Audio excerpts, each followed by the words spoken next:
Good afternoon, ladies and gentlemen. Welcome back to our SIMPIC 2025 competition, and welcome to the final round. And after the tense competition from yesterday and this morning, we have finally got our 5 finalists competing for the title of Champion of SIMPIC 2025. Let's give a round of applause to our finalists here.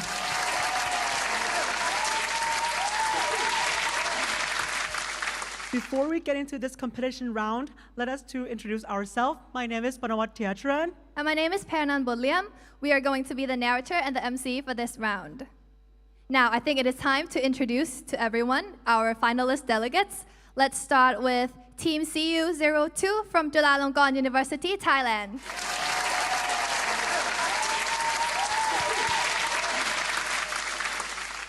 And the next team, Team BU02 from Brawijaya University, Indonesia.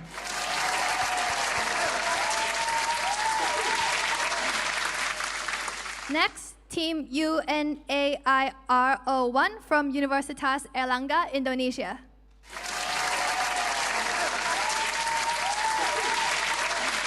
And the next team would be ULM02 from University of Lambung Mangkurat from Indonesia.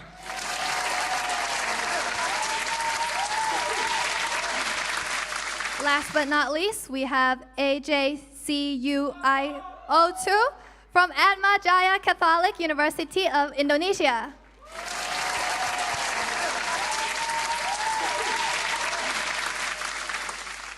All right, for the final round, let me introduce you to our special judge from the Department of Microbiology, specialized in bacteriology, Assistant Professor Ayarit Thaipisutthikul.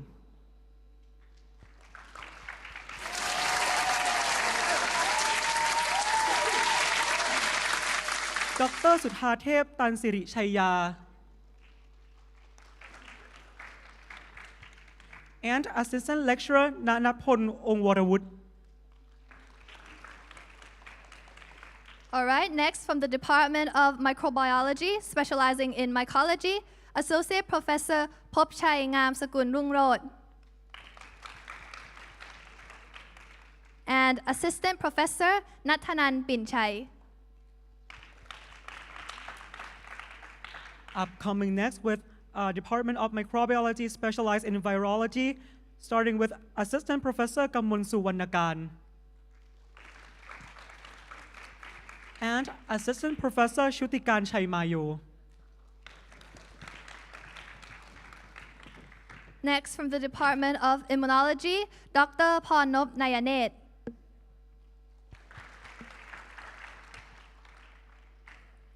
Assistant Professor Darupha Sung Sathitanun. And Assistant Professor Wiwit Tanti Pathayangkul. And the third department of Department of Parasitology, starting with Dr. Monrat Julanet, Dr. Dolapon Anopat, Assistant Professor Pasharapon Tesha Sinthana Sara Sombat, Dr. Nathawat Chayawong, Associate Professor Darawan Wanawan, Associate Professor Kasem Kunkel, Lecturer Dichapong Kanjanawasi, and Dr. Pawina Dilok Sampan.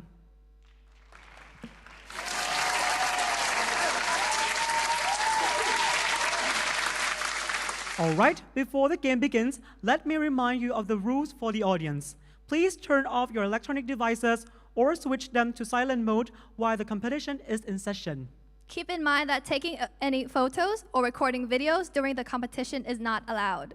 Please also note that any distractions, including discussing, pointing, and whispering, might interrupt the competition, so please refrain from doing so. Showing your support by cheering and applauding is very important to our delegates. Please feel free to do so if your favorite team scores. All right, now at this point, I think it is the right time to start the competition. But I think that everyone must be tired from the last 3 rounds of competition and might have forgotten some of the rules of round 4.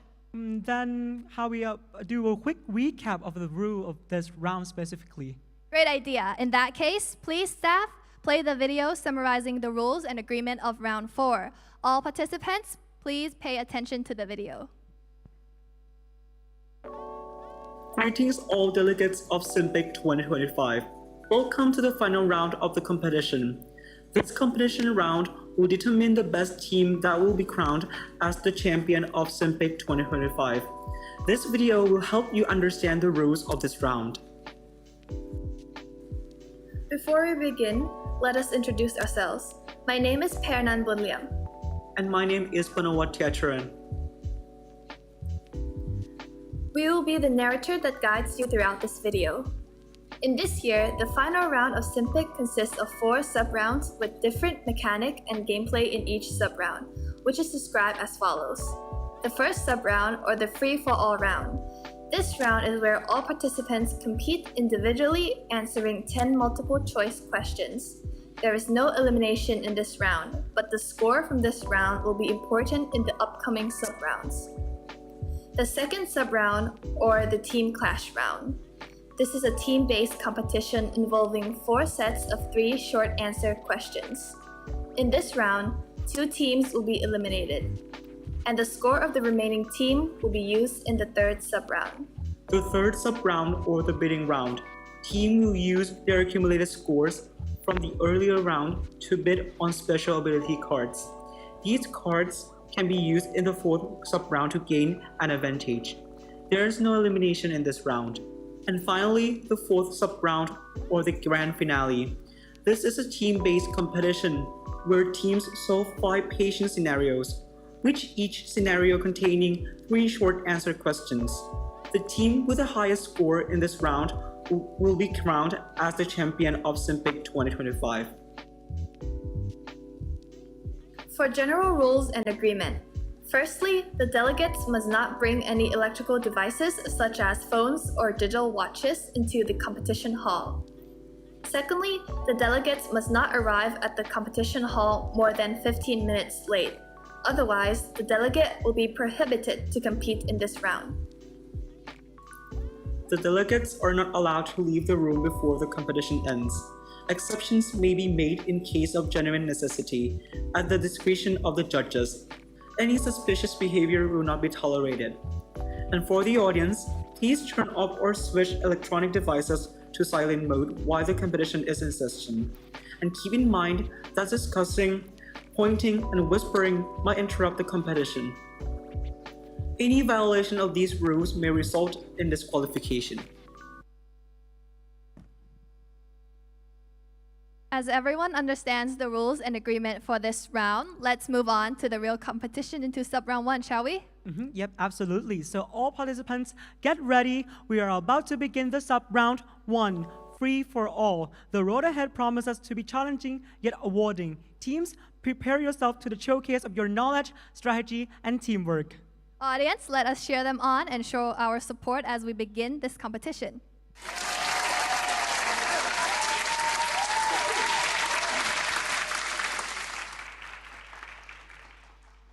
All right, without further ado, let's proceed to sub-round 1, free for all. Staff, please play the video explaining the rules of sub-round 1. Sub-round 1, free for all round. The first segment of the final round. This is an individual competition where each participant answers independently. Please note that consultation with team members is strictly prohibited. There will be 10 multiple-choice questions. Each has 5 answer choices. Each question is worth 1 point, and the score of each team member will be summed up and regarded as their team score. With the special rule that if everyone in the team answers the question correctly, the team will be granted 1 bonus point for that question. The timer for each question is 45 seconds, starting after the question is revealed.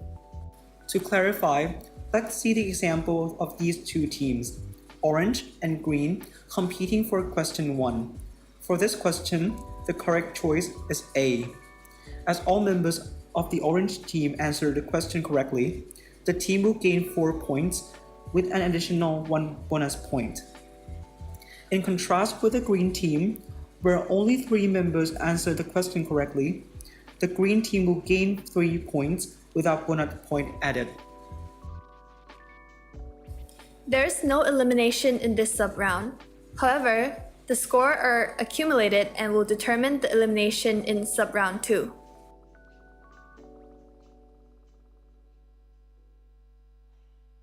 So how's everyone feeling after watching the video? Looks fun, right? I think so too, but there are still some aspects that we didn't cover in the video, so let us emphasize the remaining details. As shown in the video, all participants will sit separately and answer questions when the time is up. You can answer by raising the answer card above your head. The cards will include options A, B, C, D, and E. And let me highlight that you may only raise only one card, and once it's raised, you are not allowed to change your answer. Everyone must raise their cards at the same time when we give the signal at the end of the timer. Otherwise, it will be counted as a foul and not be scored for that question. For a better understanding, all delegates, please raise the B card above your head. All right, keep holding it. Hold it above your head. Right, that's great. Please raise the B card,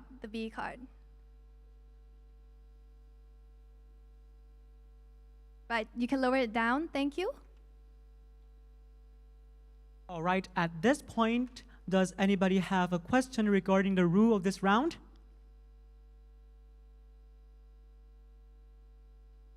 Well, I take that as a no. All right, before we begin, let's ensure everyone fully understands the rules. To help you get a better grasp of the process, why don't we try a practice question together? Staff, please proceed into the practice question. All right, participants, we are now moving on to the practice question. The timer is going to start after the question is revealed. If everyone is ready, the timer for the practice question will start now.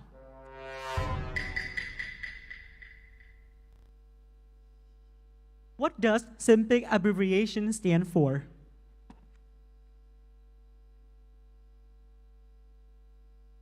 Please only raise the card when the time is up. Please raise your card when the time is up. It's all right? All right, at this point, you still have 20 seconds to think about the answer, and we'll give you a signal at the end of the timer, and you have to raise your answer cards when the timer is up. You still have about 5 seconds left to think. And now time is up. Please raise your cards above your head and hold it until we say so.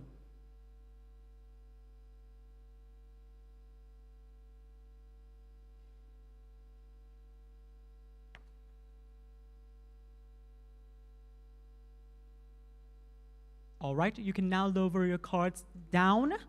And the answer to this question is... It's B, Siriraj International Medical Microbiology, Parasitology, and Immunology competition. Once we have revealed the answer to this question, we will now proceed to see what all the delegates have answered to us. All right, all you guys' response will be shown on the screen as follow.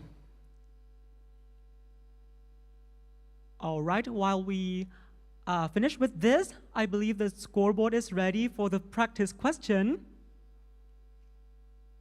Staff, please show us the scoreboard.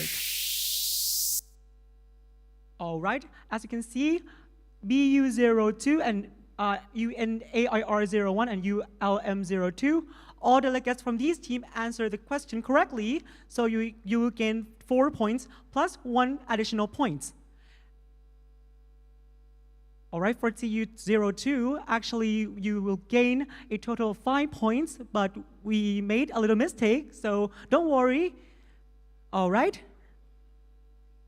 All right, this is just a trial question, so the scores won't be counted. Right, I think now that everyone is used to the rules and understands how to play this sub-round, be reminded that this round consists of 10 questions. Without further ado, staff, please proceed into the real question.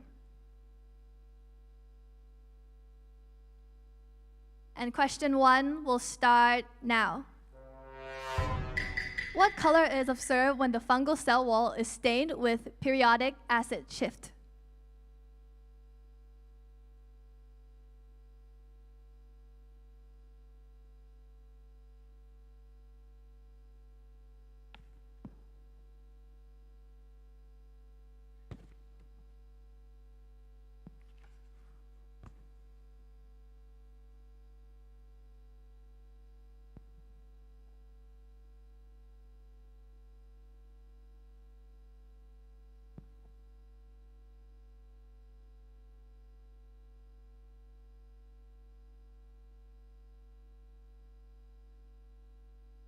All right, time's up.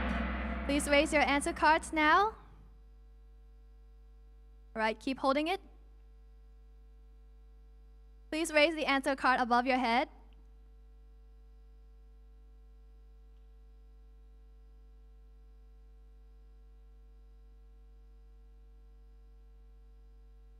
All right, you can lower the answer cards down. And the answer to this question is E, red. Right, let's see what each team answered.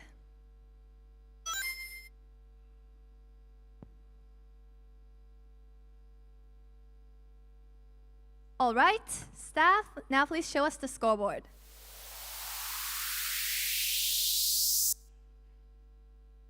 All right, team AJICU02 and BU02 is now in the lead with 3 points. This is just the first question. There's still a long way to go.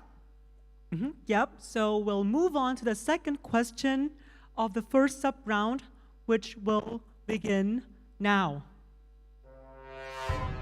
Which genetic defect is the most common cause of the hyper-IgE syndrome?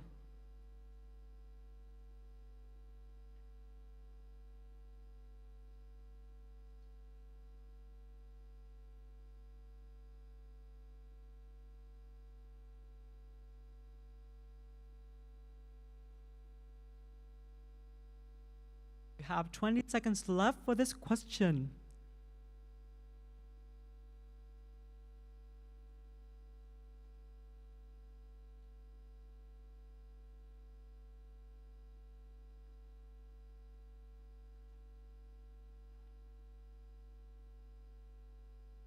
All right, time is up. Please show us this answer cards above your head.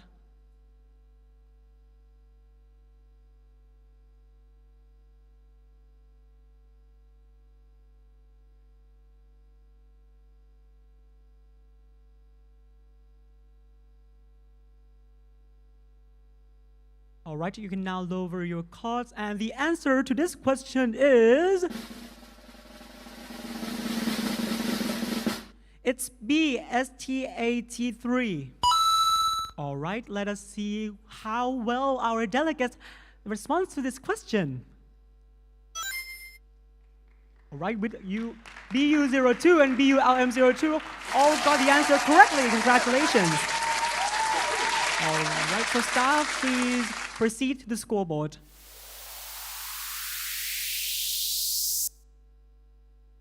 At this point, we have BU02 on the lead with 8 points, following by ULM02 and AJCUI02 with 6 points. All right, I think it is time to move on to the third question.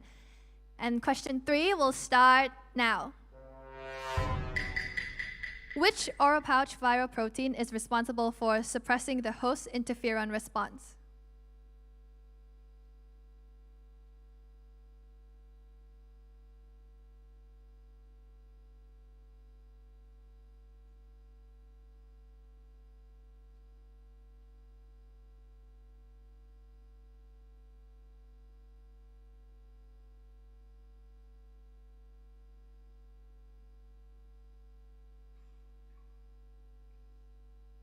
Ten seconds left.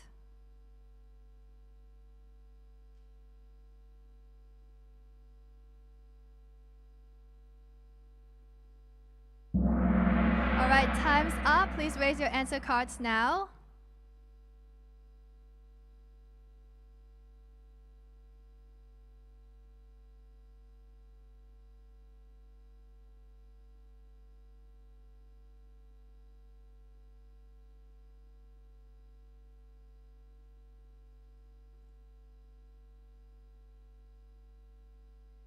All right, you can lower them down now.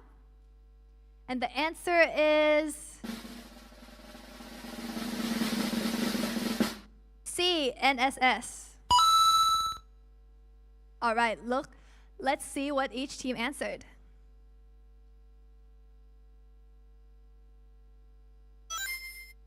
All right, there's some various answers here. Let's see what the scoreboard looks like.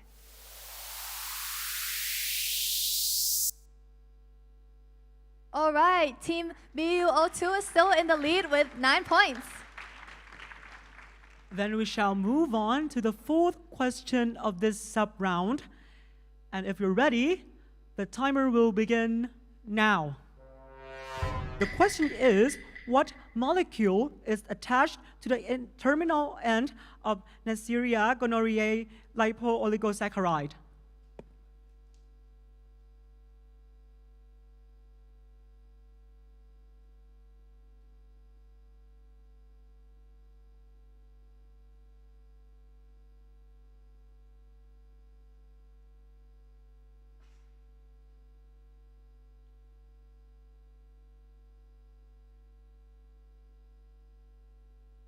You have 10 seconds left to think about this question.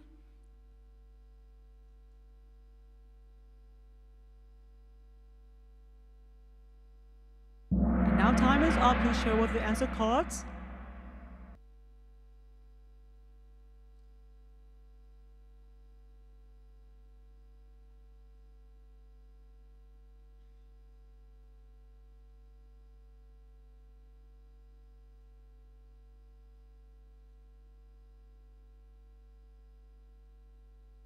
Okay, you can now lower your cards down now, thank you. And the answer to this question is... it's B, sialic acid. All right, but we shall now see how well our delegates respond to this question.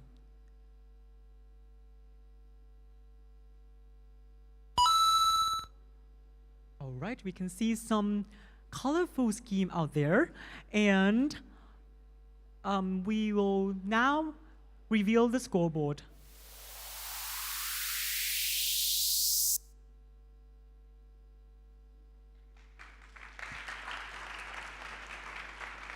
We got BU02 with 12 points on the lead, and ULM02 with 10 points following at the second place, and we have informed that we have recalculated CU02 scores as it was miscalculated before. All right, then let's move on to question 5. And the timer for question 5 starts now. The question is, which chemokine receptor is most specific to CD3+, CD4+, BCI6 plus lymphocytes?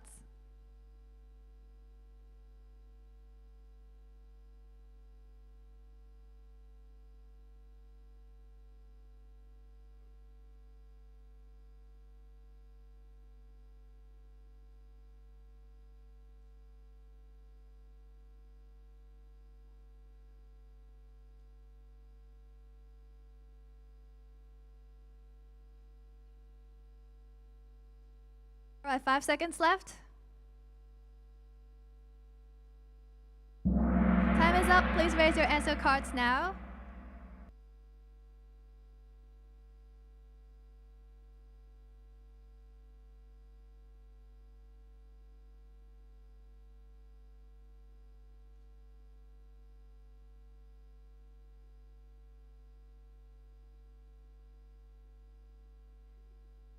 All right, you can lower the answer cards now. All right, the answer to this question is B, CXCR5.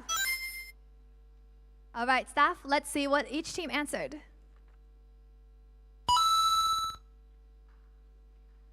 All right, there's a lot of A's and B's. All right, staff, please show us the scoreboard.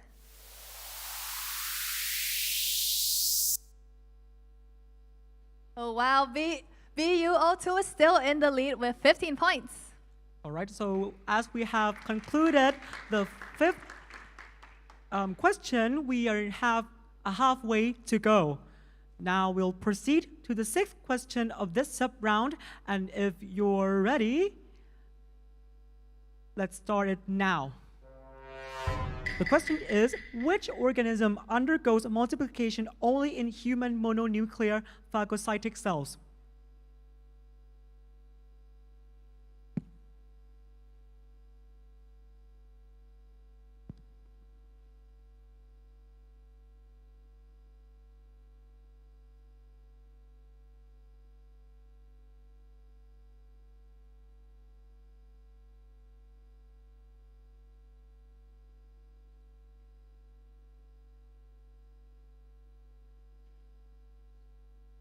You have 10 seconds left.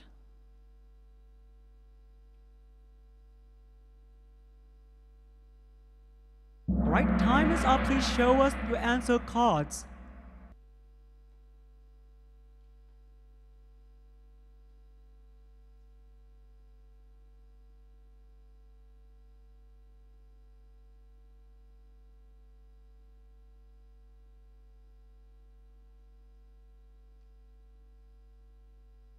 All right, you can now lower your cards down.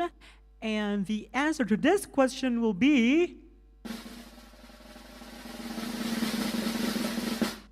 C, Leishmania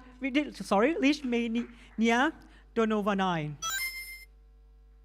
All right, let's see what our delegates have answered to us. All right, congratulations to team CU02 and BU02 who have answered all correctly. All right, staff, please show us the scoreboard.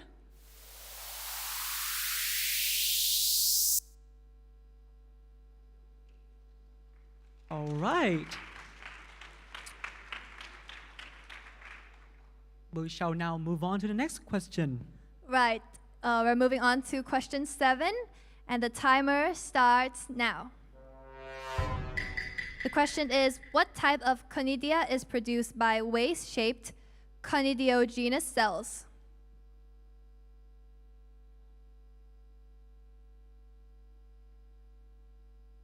You have half a minute left to think.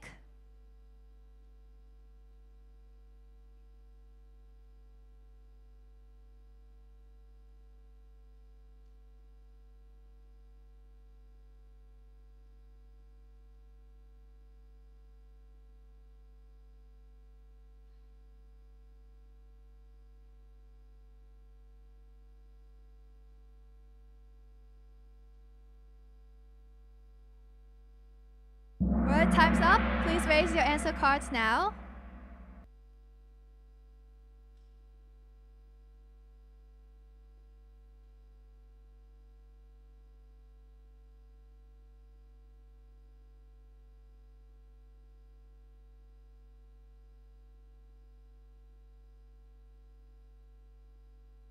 You can lower them down now. All right, staff, let's see what each team answered.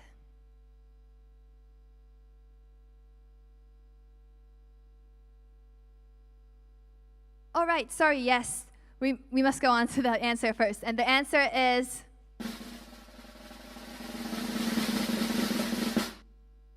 Phylloconidia.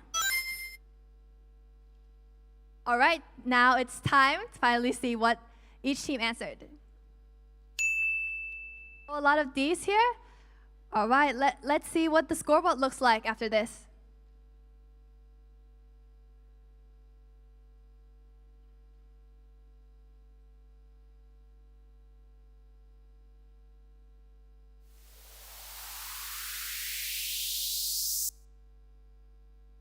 All right, Team BU02 is still in the lead with 23 points. And now we're at question number 8, and we shall start now. The question is, which human body system is the primary target of Bona virus infection?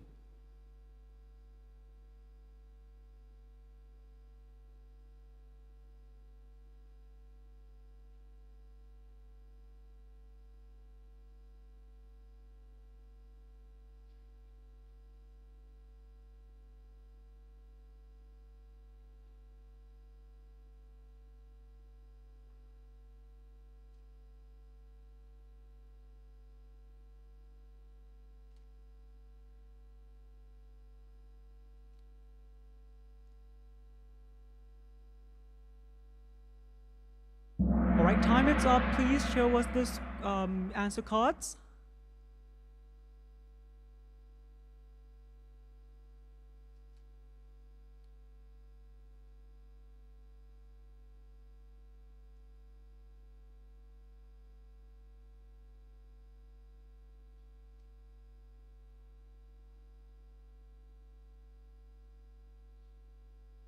All right, thank you. You can now lower your cards down. And the answer to this question will be D, central nervous system. All right, staff, please show us what the answer just submitted to us.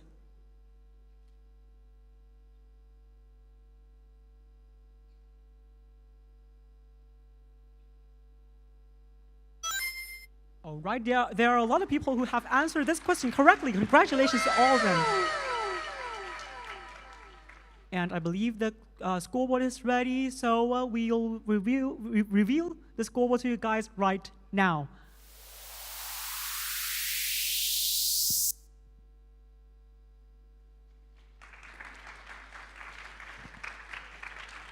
All right, let's move on to question 9. And the timer for question 9 starts now. Which of the following mechanisms best explains how Mycobacterium leprae causes nerve damage and leads to the characteristic symptoms of leprosy?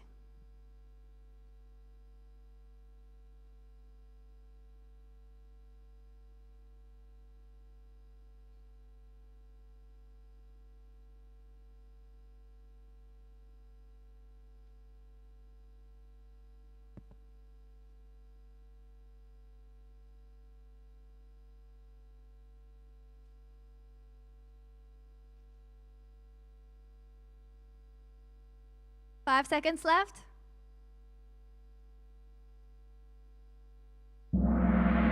Time's up. Please raise your answer cards now.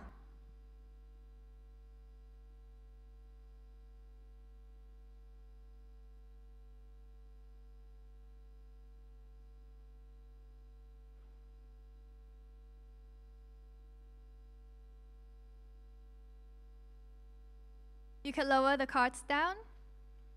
All right, the answer to this question is E. Invades Schwann cells by laminin 2, reprograms cells, and triggers immune damage.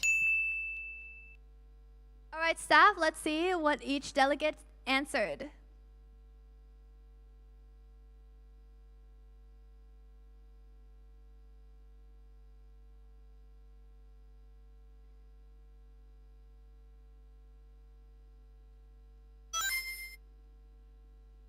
All right. Next, let's see the scoreboard.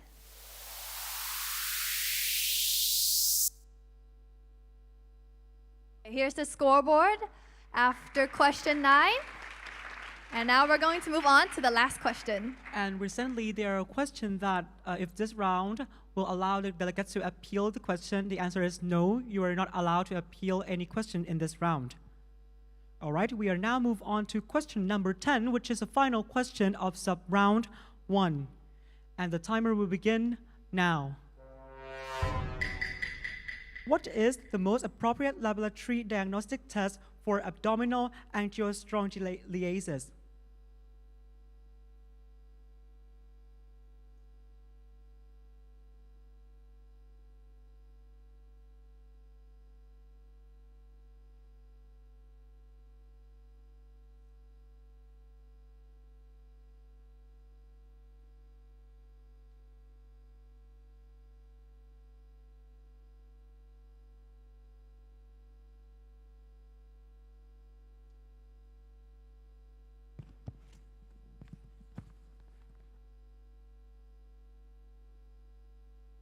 And the time is up. Please raise your cards above your head.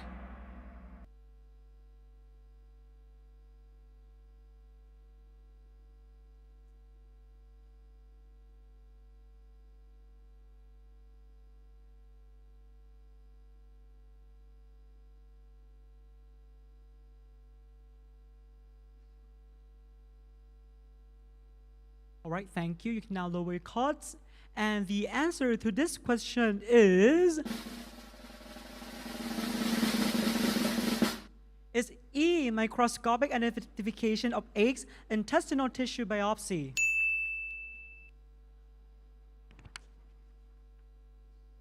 All right, staff, please show us what the delegates just answered to us.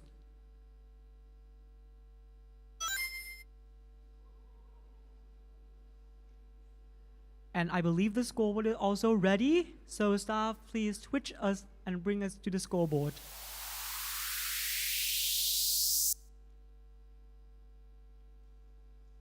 All right, for the final question of sub-round 1, free for all, we have BU02 on the lead with 30 points, following by ULM02 with 23 points, then AJCUI02 with 22 points, CU02 at 20 points, and UNAIR01 with 16 points. All right, sub-round 1 is over. And maybe as we have arrived at this point, should we have a talk with our delegates out here? How do they feel as we have finished the first round? That's a great idea, yeah. Who should we start with? All right, what's your name and what team are you in? Beam from CU02. All right, how are you feeling after the first round? Well, it's quite hard because in the previous round we play together as a team, but this time we do it individually, and we don't have the opportunity to recheck with others, so it's much more difficult. All right, thank you. Yeah, but don't worry, the next round will be back at the team competition. Now we'll ask someone from this team. Hello, what's your name? My name's Daniel. I'm from AGICU02. And how do you feel after we have concluded the first round of the competition? I feel very excited, and I cannot wait for the next round. Yep, thank you so much, Daniel. All right. Shall we go on with other participants All if you right. want to? All right, what's your name and what team are you in? Hello, my name is Renata. I'm from BU2. All right, BU2 is in the lead right now. Congratulations. What do you have to say about the other teams? Good luck, everyone. All right, thank you. Thank you so much, all participants that we have asked them, and thank you for the engagement. All right.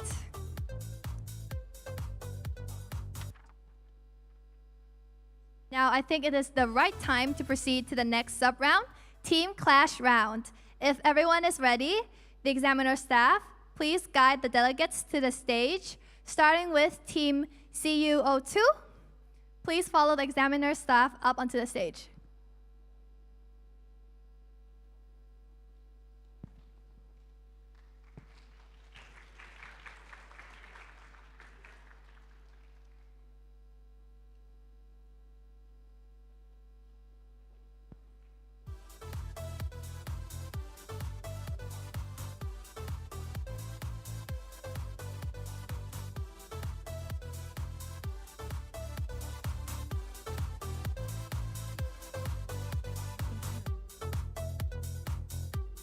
Then, following by BU02, please stand up and follow the examiner staff up on the stage.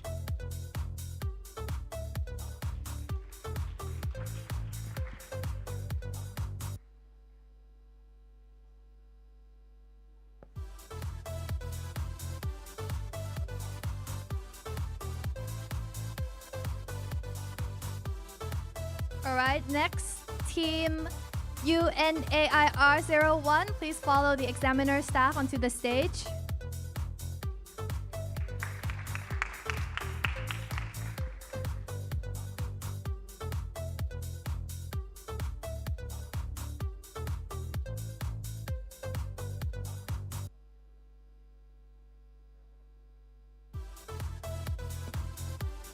All right, for now, team AJCUI02, please stand up and move to the side.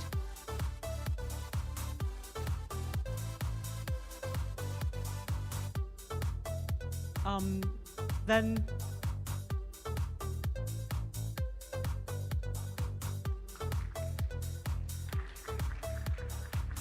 no worries. Team ULM02, you can now stand up and follow your examiner staff up on the stage.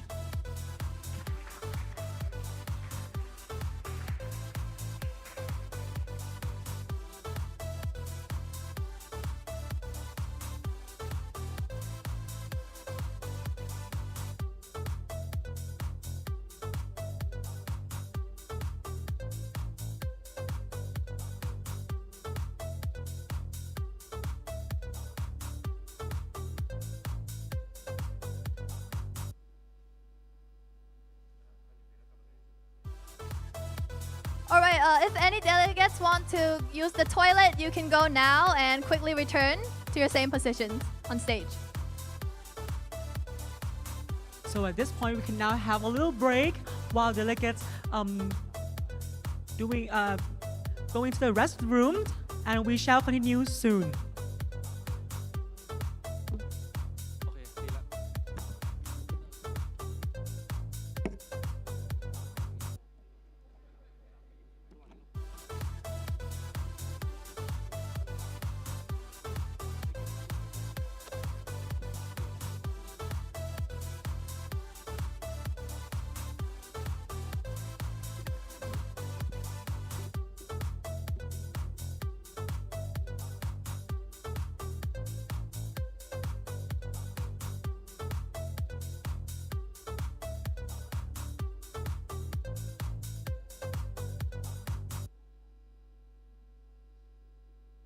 While we're waiting for the delegates, we might want to ask and switch back to audiences.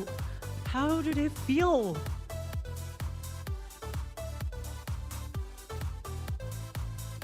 Hi, good afternoon once again. You would like to talk to us for a bit? All right, please introduce yourself to everyone. Hello, my name is Vidya. I'm from ULM, Indonesia. And how do you feel today as your friends as well is going on with the competition down there? It feels so great. I hope they can make it. Yep, we hope so too. Thank you so much. All right. Looks like someone wants to talk.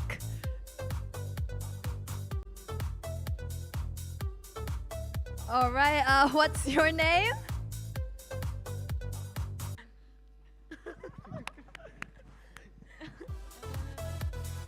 Hi, my name is Poi. Are there any teams you're cheering for?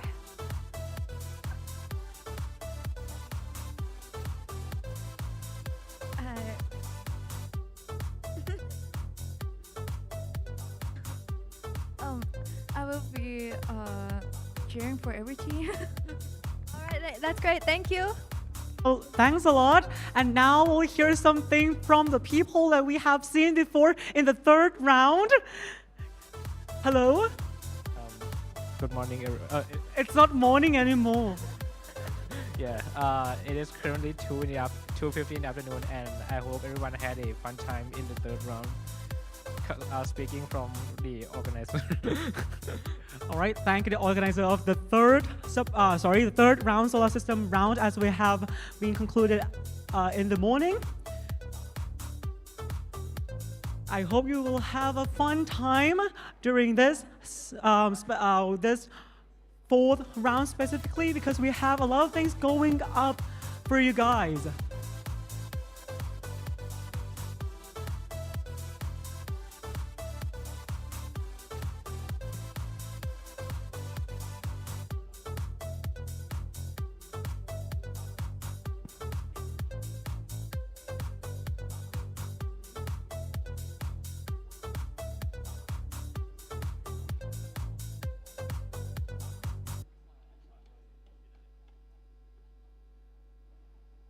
Now let's talk with some advisors. What's your name and what team? Okay. I'm Navamin from PHU ครับ yes หน้าเด็กใช่ไหมฮะครับ How do you think about this competition? Are you enjoying it? It's great. We're excited, and then we have seen many questions, and I think it's cover all the parasites and microbiology and immunology. It's been great, and my students are learning a lot as well ครับ Thank you very much.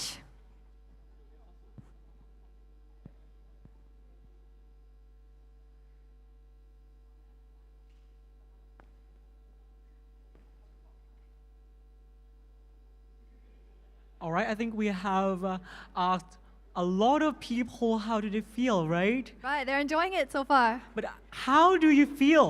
How do I feel? I feel great. Very excited to see who's gonna win today. Yeah, that's good. That's good. Keep up this energy until we've arrived at the fourth sub round of this grand finale, right? Right. All right, I can see some delegates getting back on the stage. Sorry, I'm just getting bored out here. So good afternoon once again. Yeah, good afternoon. Hello. All right, how do you feel? Because we have asked Bean before, it's now your turn to answer that question. How do you feel after you just finished your first sub-round of the grand finale? I'm feeling a little bit nervous because our score is not different from others that much, but I'm really excited about joining this competition and this sub-round too. All right, thank you very much. All For right, well, Team CU02, because you're only team. Oh, there are another team up on the stage as well. All right, what's your name? My name's Daniel. All right, are you ready for sub round 2, team clash? Ready. Okay, that's great to hear.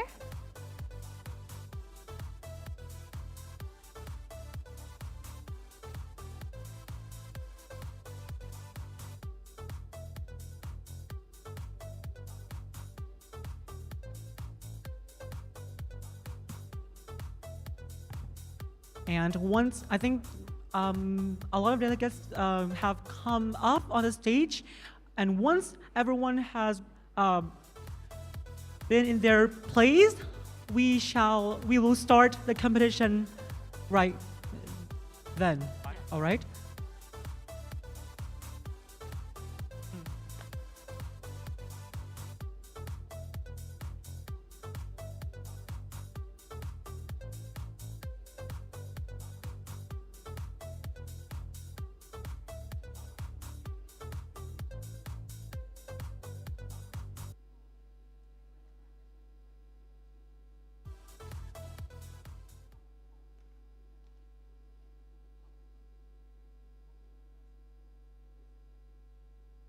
All right, once all the teams are on stage, everyone get ready for the next round of competition. Sub round 2, team clash. Staff, please play the video explaining the rules of sub round 2. Sub round 2, team clash round. This sub round is a team-based competition where consultation among team members is allowed. Each team will compete by answering 12 short answer questions, which are divided into 4 sets. There is only one correct answer for each question. Each question is worth 5 points, and the timer for each question is 1 minute, starting after the question is reviewed. Let's clarify on how this sub-round works. In the given example, orange and green teams are competing for question 1 of set 1. In this example, the orange team answers the question wrong and does not gain any point, while the green team answers the question correctly and gains 5 points. As the competition in this sub-round is in the written form, therefore, the submitted answers must adhere to the SIMPIC 2025 general rules for written exams. Every team is allowed to challenge the question in this round. The elimination will take place in this sub-round where two teams with the lowest cumulative score are eliminated at 2 time points, which are at the end of set 2 and set 4. This illustration shows how teams are eliminated from the competition as mentioned.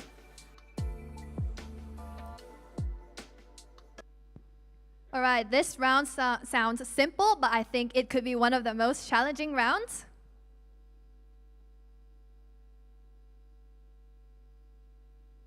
And of course, because in this round, the two teams with the lowest scores will be eliminated from the game. So all teams, bring out your knowledge and skills to your best. Before getting into the game, let's emphasize an aspect that wasn't covered in the video. First, as shown in the video, all participants can answer questions by typing them into the Surface device in front of you. The screen that you're seeing right now should show the answer box for the question 1. All teams can type the answers in the box and submit them within the time period of, the question 0. All teams can type the answers in the box and submit them within the time period of that question without waiting for the timer to run out.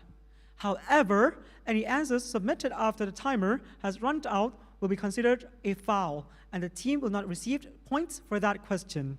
Please also note that once the answer is submitted, it cannot be changed. All teams can view the question on the monitor at your station, and the timer will be on the screen in front of you. Delegates, please do not exit or close the submitting window. In case of any technical difficulties, please notify the examiner staffs who are standing right behind you. Microphones are also placed in front of each team in case of communication with the MCs and the audience. Please do not turn on the microphones unless you want to speak out loud. All right, at this point, does anybody have a question regarding the rule of this round?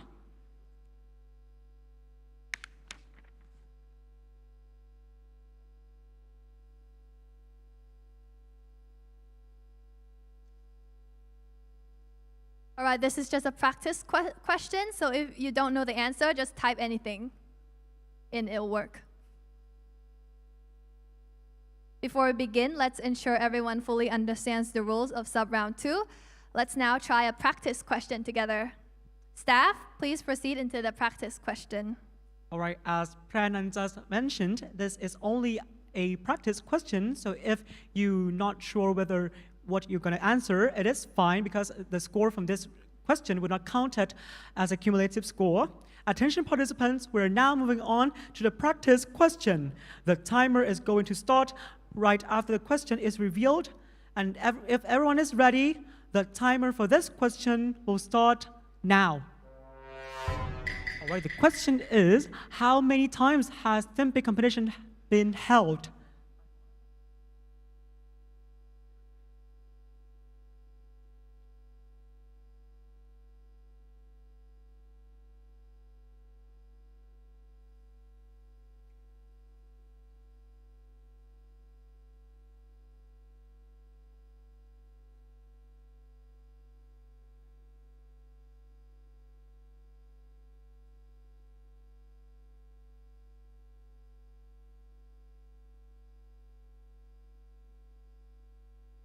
You have about 20 seconds left to type in your answer.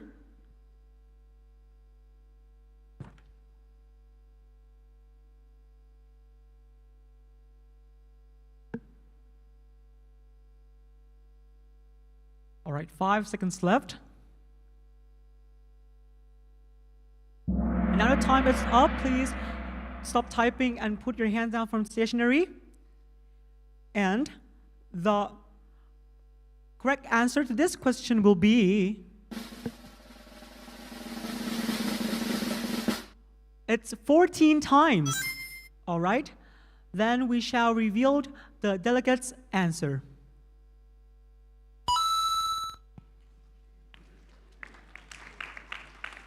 As you can see, the red color means the answer is wrong, and the green one means the answer is correct. For this practice question, we might not let you guys appeal to the key answer for the sake of simplicity, But after every question, everyone is allowed to challenge the judge's answer key right after the answer is revealed by using the buzzer right in front of you. After you press the buzzer, please ask the question to the microphone to appeal the key answer. Remember, this round consists of 4 sets of questions, each with 3 short answer questions. Now, I think we all get used to the rules of this sub-round. Let's start with the real question. Staff, please proceed into the real question of sub-round 2. Attention participants, we are now moving on to the first set of questions, and question 1 is going to start now. What is the most likely disease caused by Chrysomia baesiana larvae?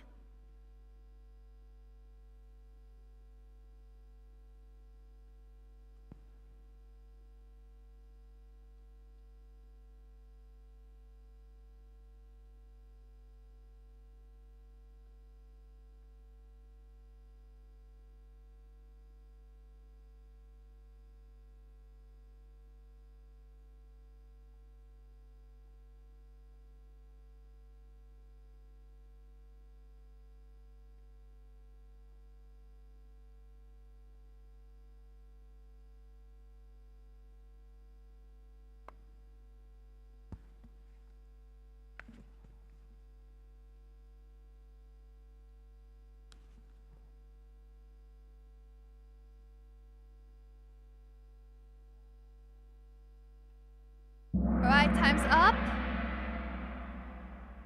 And the answer to this question is myiasis.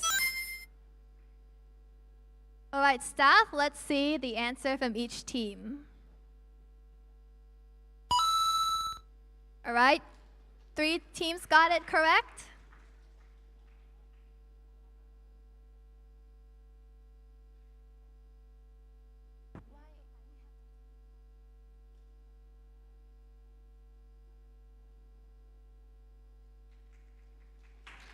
All right, there's a little bit of technical problems with the answer from BU02, but that's all right. At this point, anybody would like to appeal the judge's decision? You can press the buzzer if you want to challenge. All right, and also the answer from team ULM02 is also correct because the judges said it is correct.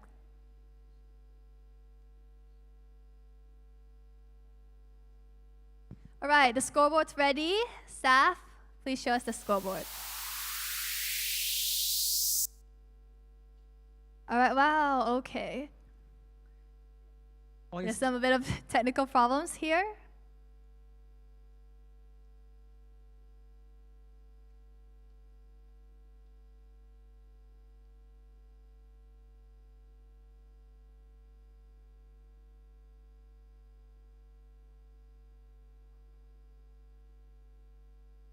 Oh, please don't refresh the page. It's all right if you already did, it's fine, but don't refresh again.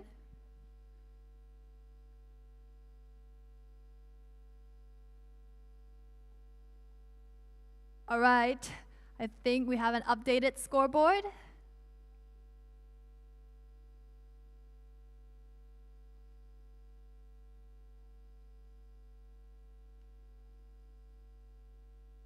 All right, here is the updated scoreboard. Look like other teams are catching up with BU02 now. And so we shall going on to the next question. Attention participants, we are now moving on the second question of the first set. So if you're ready, the timer for this question will start now. The question is, what is the causative agent of heart tick relapsing fever or HTRF?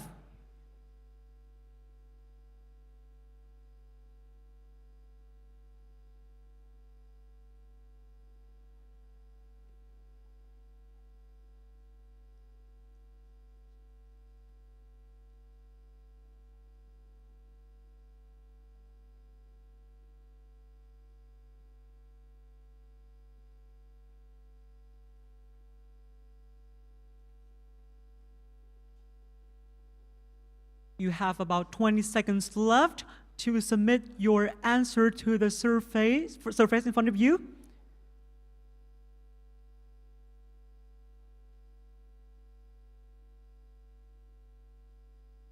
Five seconds left. And now the time is up. Please stop typing and put down your stationery. And the answer to this question is Borrelia miyatomoi. All right, we shall reveal what the delegates just submitted to us. And everyone got this question correctly. Congratulations.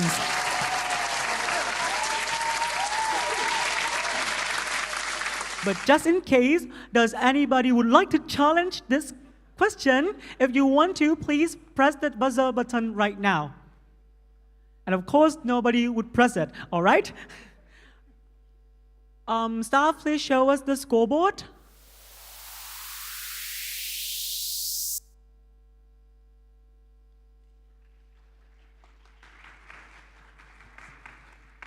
And now we shall move on to question number 3. Right, and question 3 will start now. What is the primary attachment receptor for the host cells of monkeypox virus?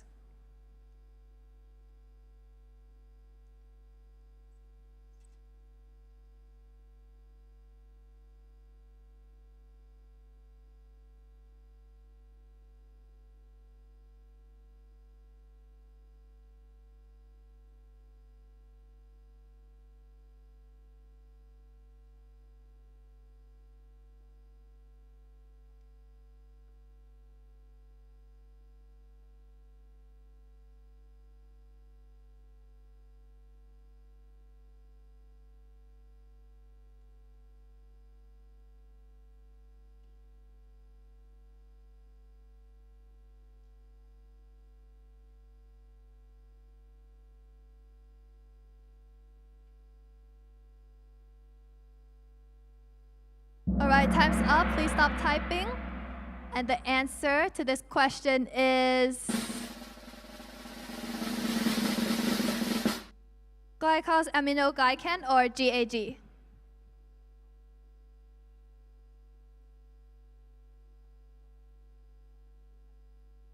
All right, after seeing the answer, if any team wants to challenge, please press the buzzer now. But before we go on the challenge, maybe we have to reveal the delegates' answer first as a sequence. I believe the staff is ready. Yep. And at this point, if you want to challenge on this specific question, please press the buzzer right now.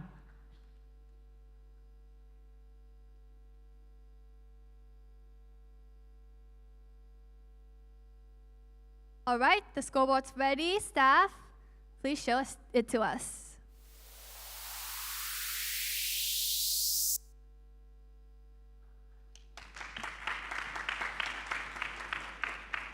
All right, I think it is time to move on to question 4.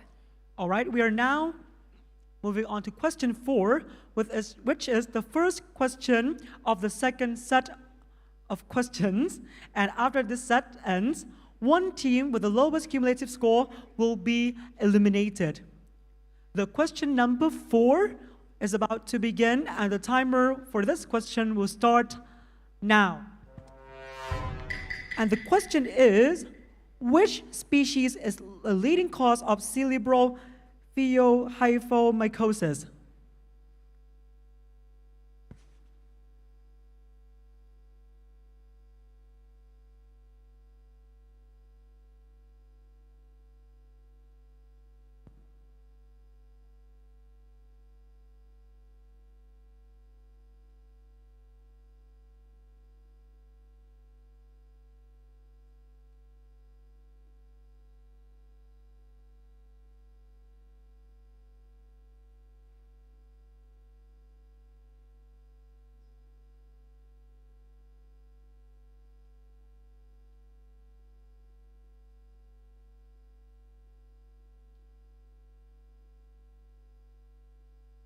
5 seconds left. All right, time is up. Please stop typing. And the correct answer to this question is it's Cladophyalophora bantiana. And now we shall reveal the response from the delegates. At this point, if you want to challenge or appeal the judge's answer, please press the buzzer right now.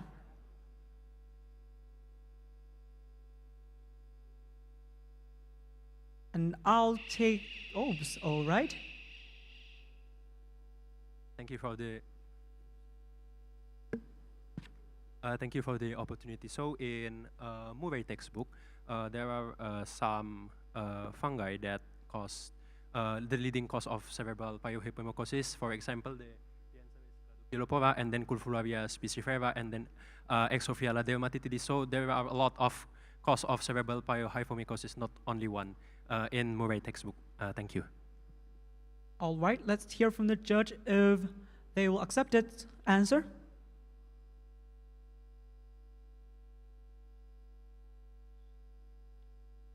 In Murray, it's not clear which one is the leading cause, but in Javed, it says the leading cause is Cladophyalophora bantiana.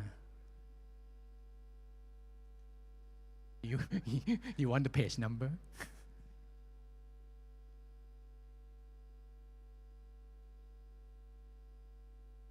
All right, so it seems like the judges didn't accept the answer. I'm so sorry. So is there anybody who would like to challenge on this question?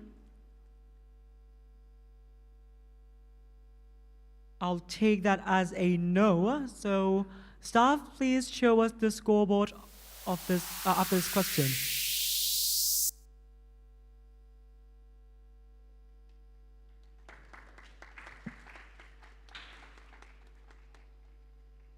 And then we shall now move on to the next question. Right, we're going to start question 5 now, and the timer starts now. Name an ER localized transmembrane adapter protein that binds to cGAMP and results in type 1 interferon production.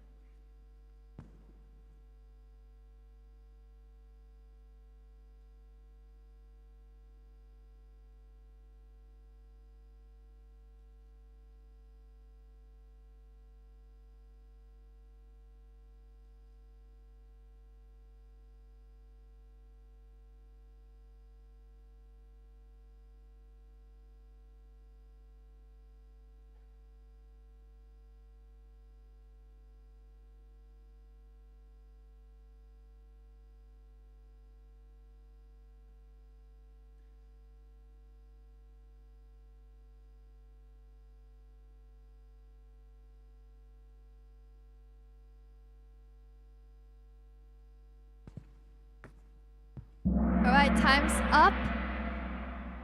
And the correct answer is STING.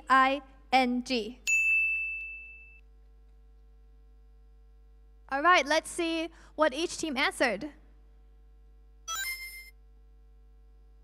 All right, after seeing the answer, if you want to challenge, please press the buzzer now.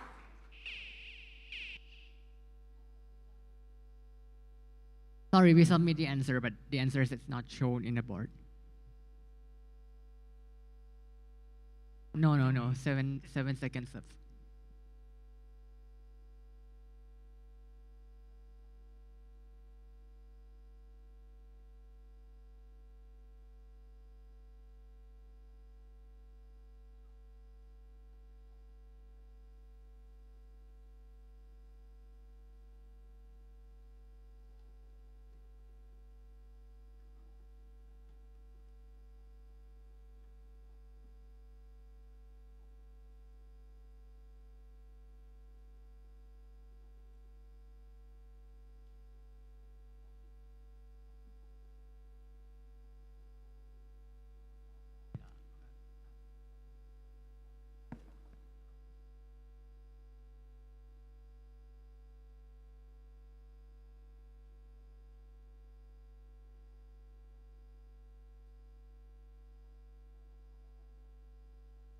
All right, it seems like we have some certain technical problem from Team CO02, so please hang on for a little bit.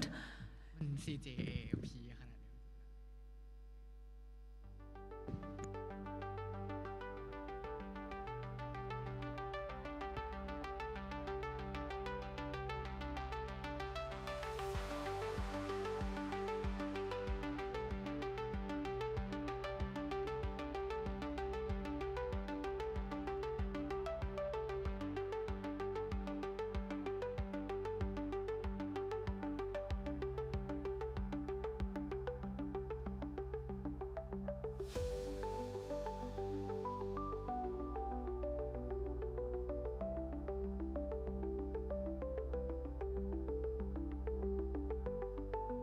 All right, now the judges are making a decision whether to give Team CuO2 this point or not.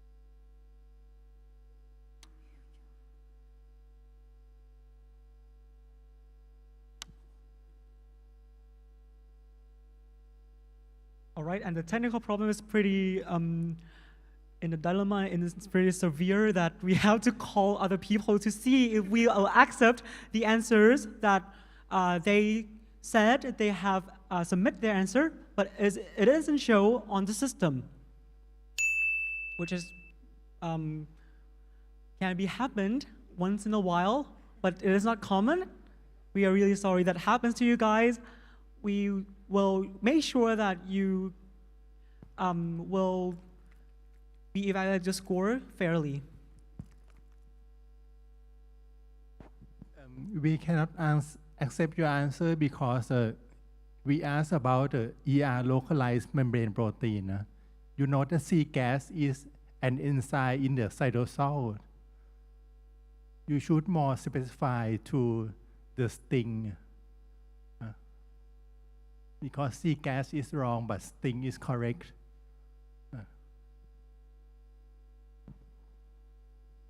All right, so we shall proceed.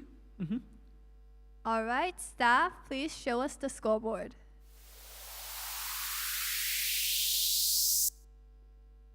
All right, here's what the scoreboard looks like, and we should move on to question 6.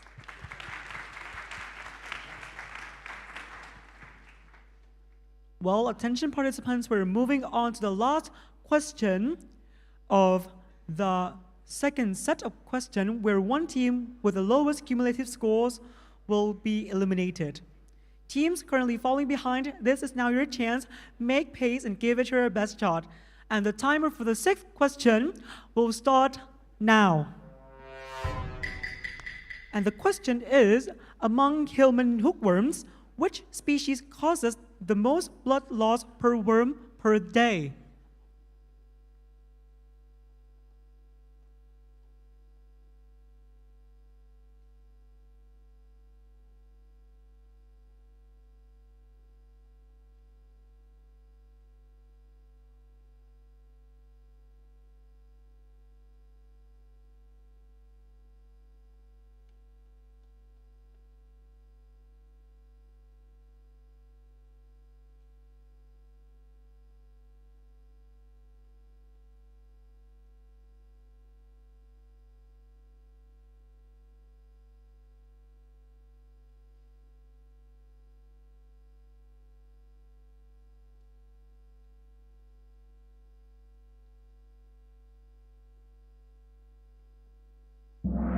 All right, the time is up, and the correct answer to this question is Ankylostoma duodenale. And now we shall reveal the delegates' responses. It seems like 3 of them answered this question correctly. According to the screen, for ZU02, they have submitted the answer via the paper-based, and the answer is incorrect.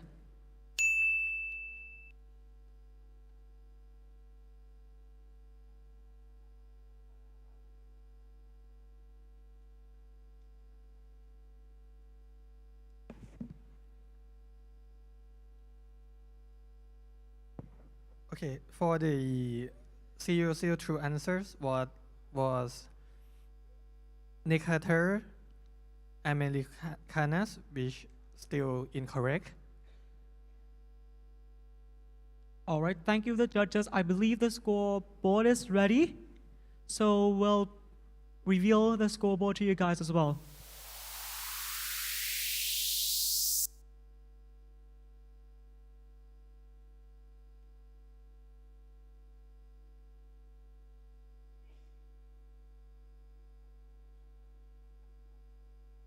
Seems like we still, the technical team haven't updated the scoreboard yet, so maybe we'll ask the feeling of each team before we declare the final question of the second set.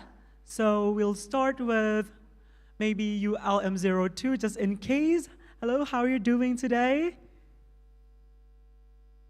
I think we feel good today. We wouldn't know that until the scoreboard is revealed. So I think the technical is ready. So please switch to our scoreboard.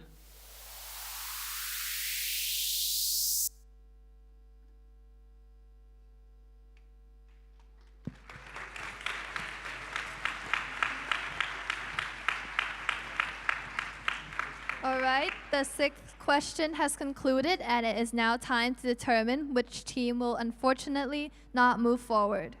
And after reviewing the score, we must bid a farewell to team CU02, who have the lowest cumulative score. To team CU02, you have shown incredible effort and determination throughout this competition. You are already among the top finalists of SIMPIC 2025, which is an achievement to be truly proud of. Let's give a big round of applause to Team CU02 for their remarkable performance. Your hard work and dedication have inspired us all. Thank you, Team CU02, for being part of this journey. We wish you the best in your future endeavors. All right, for the remaining teams, the competition continues. Let's keep up the energy as we head to the next set of questions.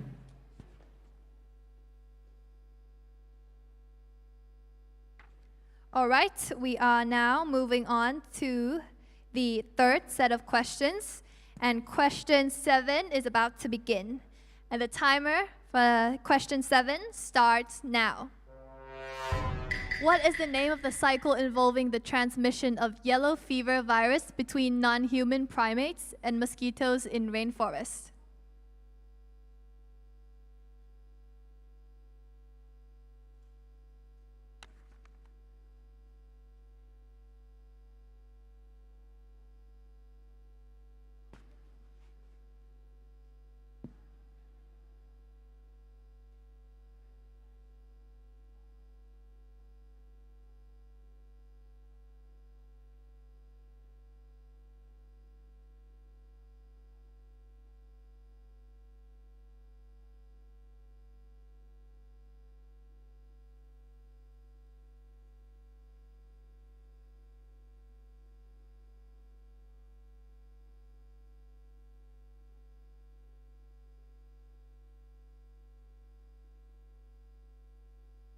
All right, time's up. Please stop typing and put your stationaries down.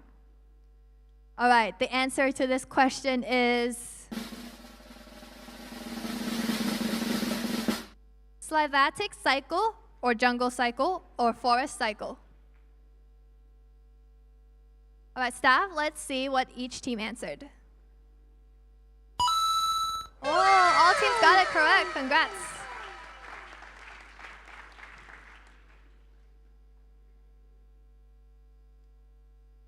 Okay, I won't ask for the challenge because you all got it right.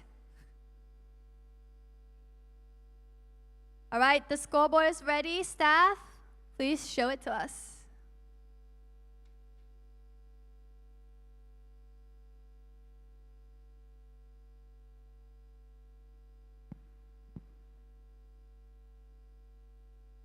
All right, staff, please show us the scoreboard.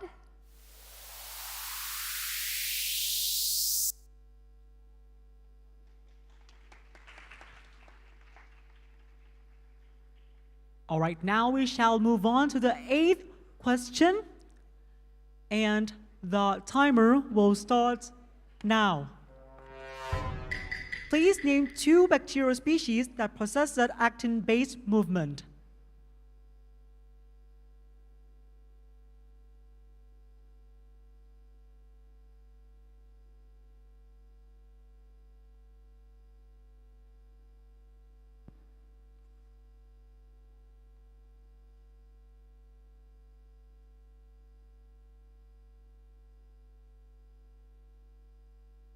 All right, you have half a minute left. Make sure you have submit 2 bacterial species.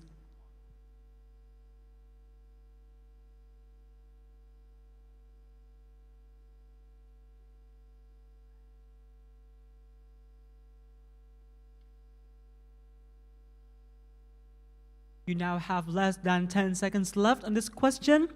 Please make sure you have pressed the submit button. 2, 1. And now time is up. And the answer of this question could be Listeria monocytogenes, Shigella flexneri, Burkholderia pseudomallii, Rickettsia rickettsii, Rickettsia parkeri, Rickettsia conoriae, or Microbacterium marinum. All right, I believe we can now show the participants' responses. And it seems that everyone answered this question correctly. Congratulations. And as the scoreboard is updated right now, so staff, please show us the recent scoreboard.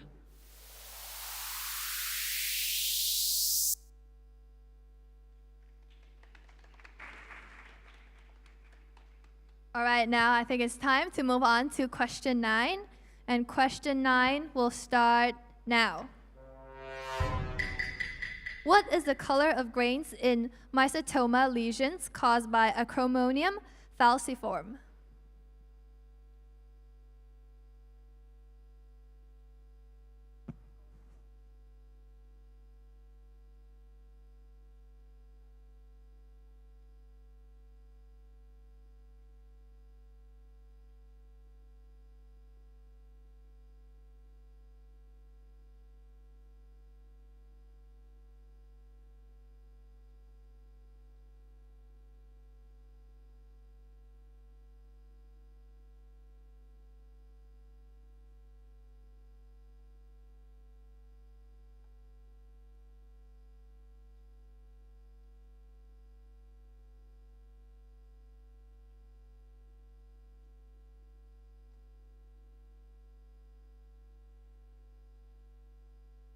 All right, time's up. Please stop typing and put your pen down.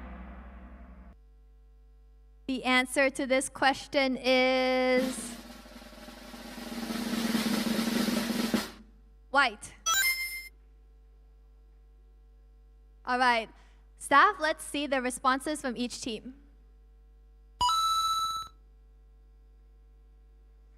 Half the teams got it correct. Does any team wants to challenge this question? If you do, press the buzzer now.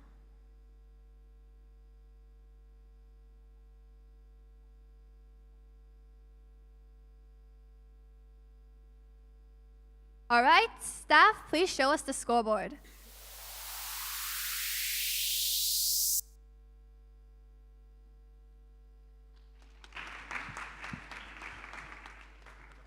Now we're moving on to the fourth set of questions. And after this set ends, one team with the lowest cumulative score will be eliminated. The question number 10 will start now. The cap snatching mechanism of oral pouch virus is mediated by which viral protein or molecule?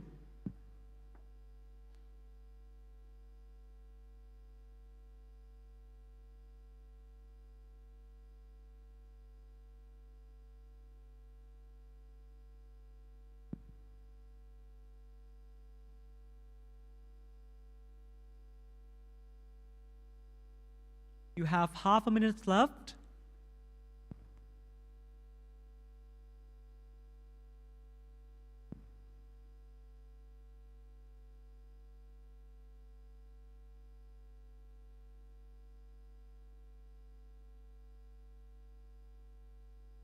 Ten seconds left.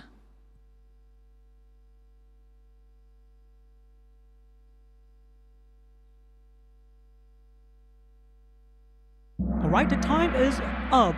And the correct answer to this question is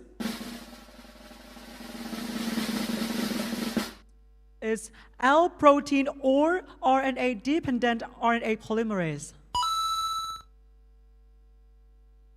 All right, we're still having some teams' responses evaluated by the judges, so please hold on for a sec.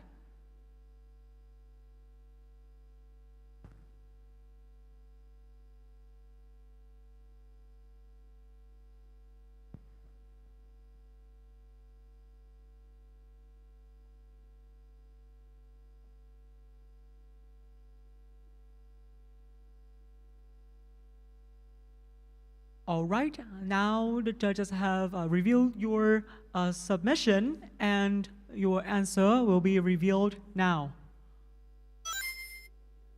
All right, I'm sorry, no delegates answered this question correctly, and we shall move on to the scoreboard.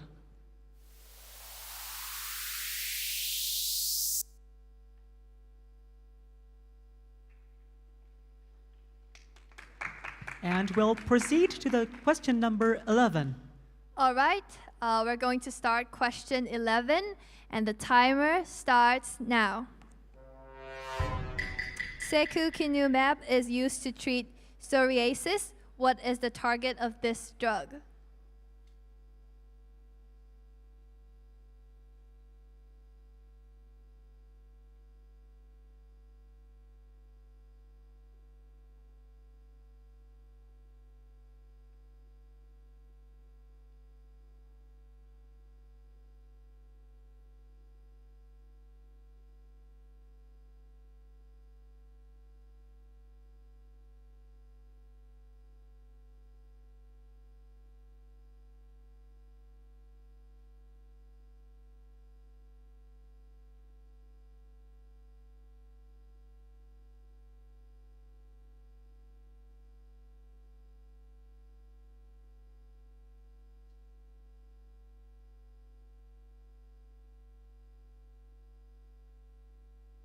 All right, time's up. Please stop typing. And the answer to this question is interleukin 17. All right, staff, please show the responses from each team.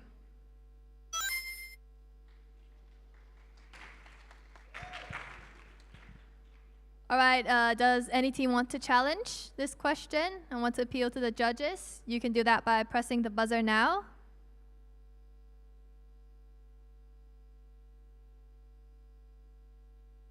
In that case, staff, please show us the scoreboard.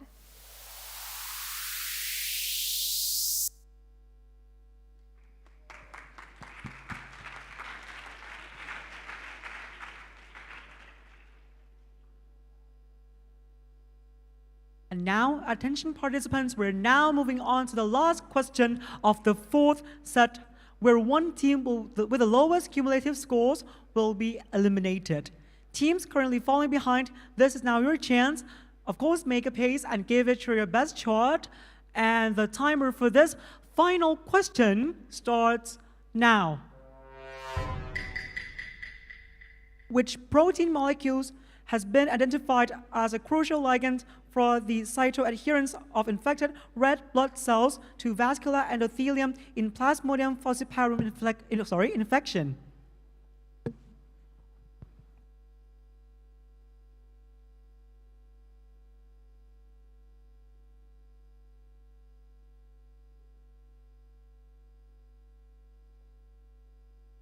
You have 30 seconds left for this final question.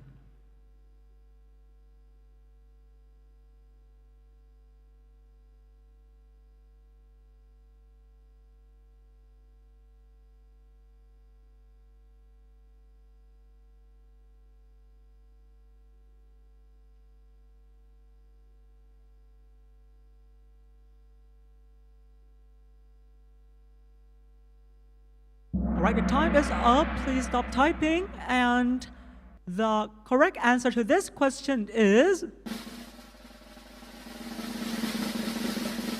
it's Plasmodium falciparum erythrocyte membrane protein 1 or PFEMP1.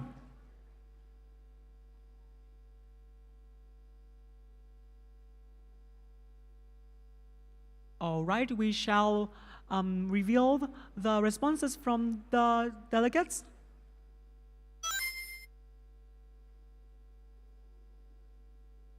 At this point, if any team would like to appeal the judge's decision, please press the button now.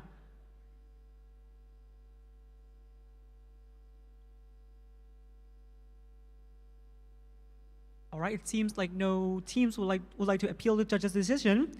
So staff, please show us the updated scoreboard.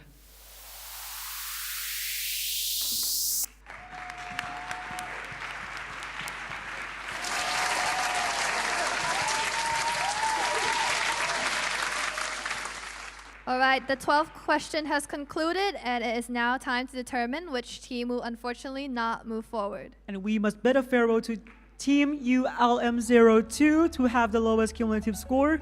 To Team ULM02, of course, you have also shown an incredible effort and determination on this SIMPIC 2025, and you are already in the top finalists of this year, which is an achievement to be truly proud of. Thank you, Team ULN02, for being part of this journey. We wish you all the best. All right, now as the sub-round 2 is finally over, let's summarize the total score of each team.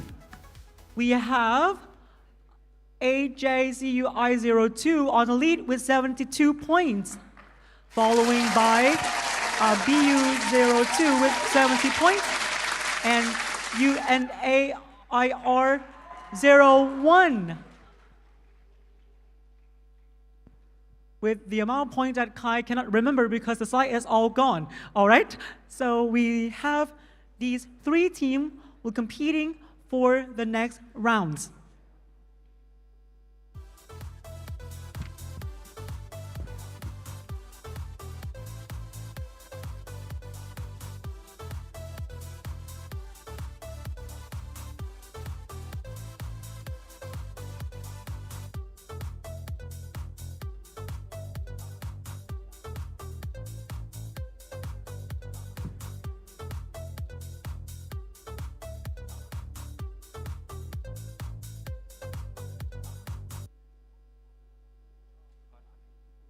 All right, as we have concluded the second round, we might have to rearrange the table for a little bit for the sake of the visual.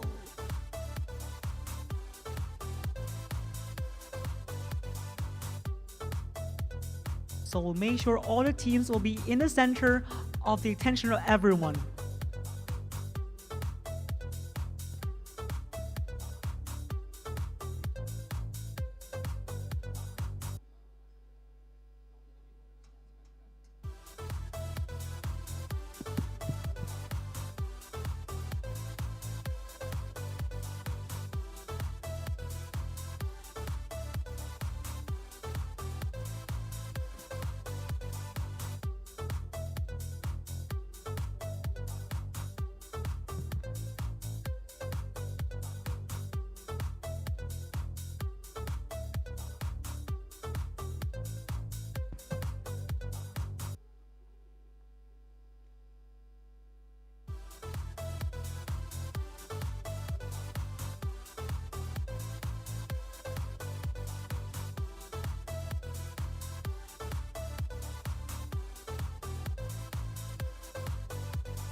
I think it is the right time to get back into the competition. Are you ready for the bidding round?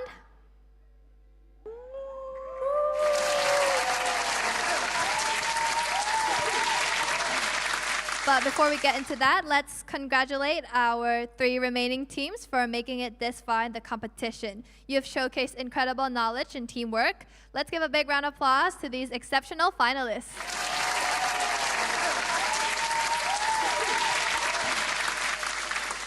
And now we're about to enter sub-round 3, the bidding round.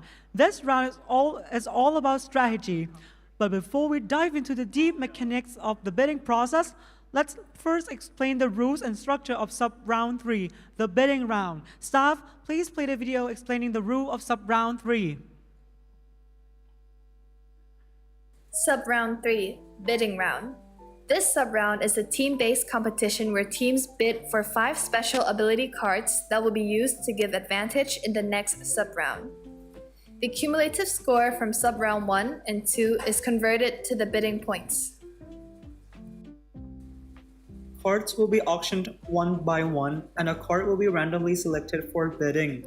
The bidding process ends if all cards are sold. For example, given that card 1 has been randomly selected from the deck, the auctioneer then signals to begin the bidding process. Team Yellow presses their buzzer and declare the point they wish to bid for the card. If no team bid further, the auctioneer will start counting from 3 to 0. If the green team presses the buzzer and bids with a higher amount of points, the countdown will reset back to 3 and the bidding continues. This process is then repeated with the blue team in this example. Please note that any team can press the buzzer unlimitedly. As no one bid further during this time, the auctioneer counts to 0 and knocks the auction hammer. Therefore, card 1 will be granted to Team Blue as the highest bidder for this card.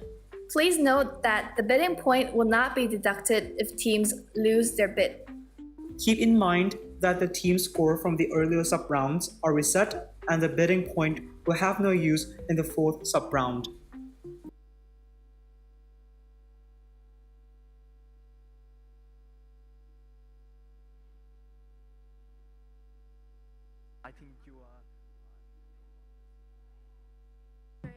Alright, now the gameplay can twist dramatically depending on the special ability cards your team wins in this bidding round.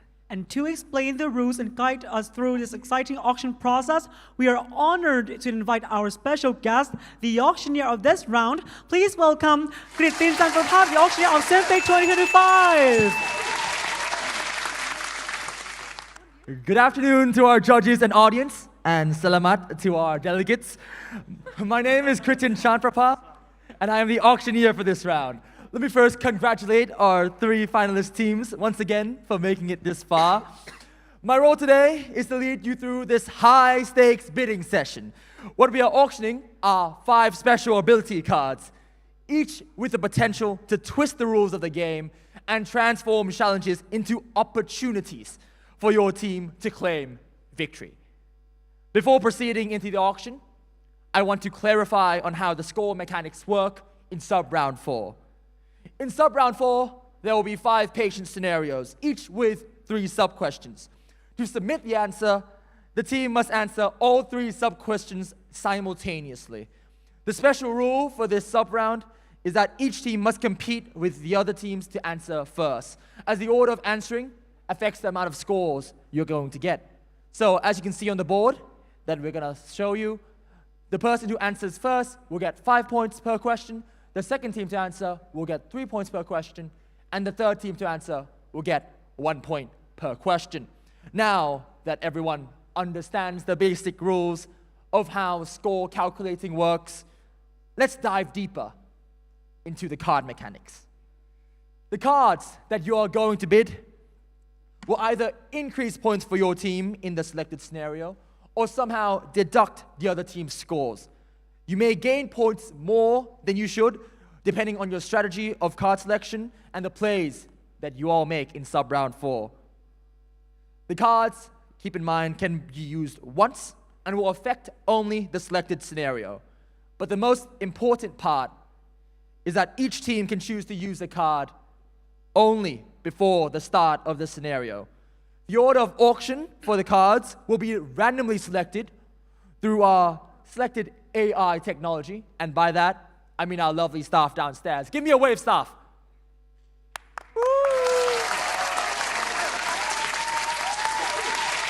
Thank you very much, staff. Now, let's move back to our auction process, shall we? The scores you earned from sub-rounds 1 and 2, as seen on the board right here, will serve as your bidding currency. Here's how the auction is going to work. For each card, I will describe its abilities and advantages, and teams interested in bidding must ring the buzzer, which is placed conveniently on your table to signify your intent, and wait for my signal before announcing your bid into the microphone, which is also at your table. Now, if no team places a higher bid, I will start counting down from 3. Once I reach 0, I will strike the auction hammer that I've placed on this table, and the card will be awarded to the highest bidder. Now, let me introduce everyone to the 5 cards that we have here today.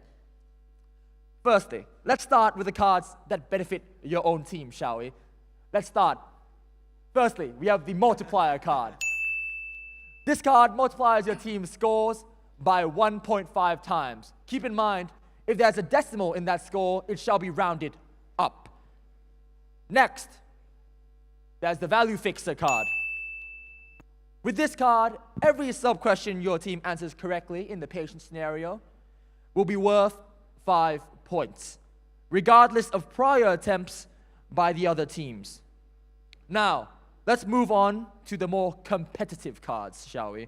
The cards that are more interesting, that allow you to target your opponents. Firstly, we have the penalty strike card. This card deducts 1 point from sub-question scores of an opposing selected team for each correct answer they submit. However, don't worry, it will never reduce your sub-question score to below 1. Please also note that the effect of the penalty strike card is not stacked on the targeted team in the case of a copycat card being used. What is a copycat card, you might ask? Next, here's the copycat card.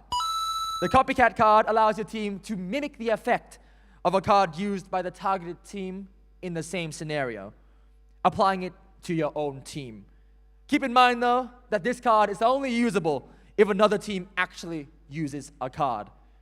And finally, we have the leech card. This card allows you to, like a leech off other teams' scores by 30% and passively gain that score. If the score includes decimals, this decimal shall be rounded down. Now, as I said, all these cards would be randomly selected from the deck. So please, plan your strategy wisely.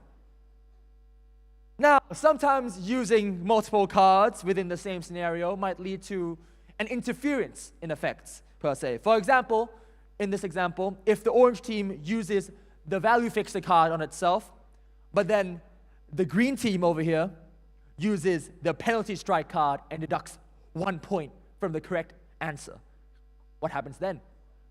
Does A, the point deduction happen after the value has been fixed? Or B, the value fixing happen after the point deduction? With this in mind, us here at the SIMPIC game have decided on a hierarchy, which goes as follows. So firstly, we have the value fixer card in first order, then the penalty strike card in second order, the multiplier card in third order, the leech card in fourth order, and as the copycat card works in all cases, it does not necessarily have an order. Now, let's apply this back to our example at the start, shall we? So here, as the value fixer card is applied and takes priority over the penalty strike card, the value fixer card fixes the score at 5 first, and then the penalty strike card takes 1 score off, leading to 4 plus 4 to equal 8. Is that clear? I'm glad it's clear. Well, now, Each card has the potential to turn the tide of this competition. Remember, strategy is key. Use your points wisely and think ahead to how these cards can impact sub-round 4 for your team. Does anyone at all have any questions about the bidding process? You may use your microphone to ask. I'll give you another 5 seconds to think of a question. If there's no questions at all, 5, 4, 3, 2, 1. There are no questions. So, with that, I shall give each team a total of 3 minutes, which you can see on the boards right here, to plan your strategy. The auction will start after the timer that we've placed here reaches 0. So without further ado, let's start the timer.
One minute remaining.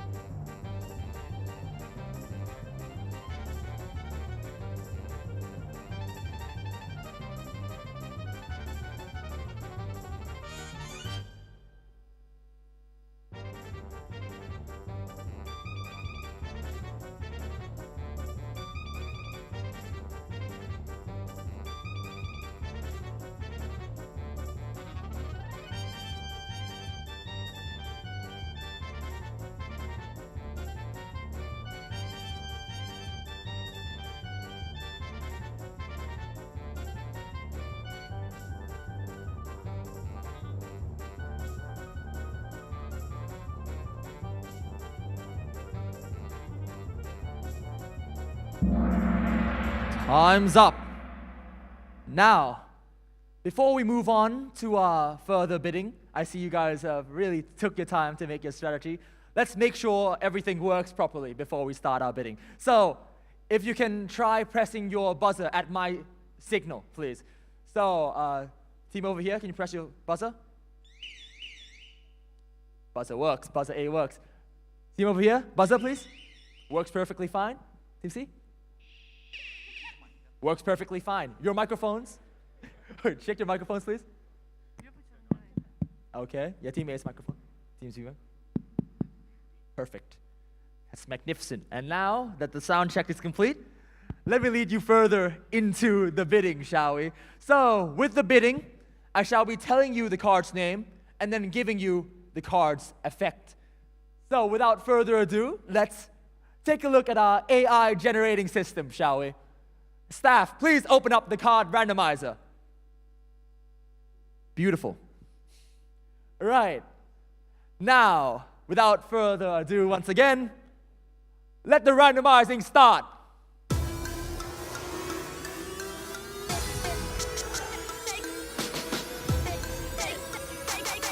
And we've got the Value Fixer card. The Value Fixer card. This card allows your team's scores to be fixed at 5 points, regardless of the order of answering. But keep in mind, your team still has only one chance to answer the question, and it shall be correct. So, without further ado, staff, we shall open this card up to the floor for bidding. So, does anyone want to start us off on this bidding? Yes, AGCAI. 1. We've got AGCUI with 1 point. Right, anyone going to beat 1 point? I'll be 5 point. 5 points. 5 points from VU.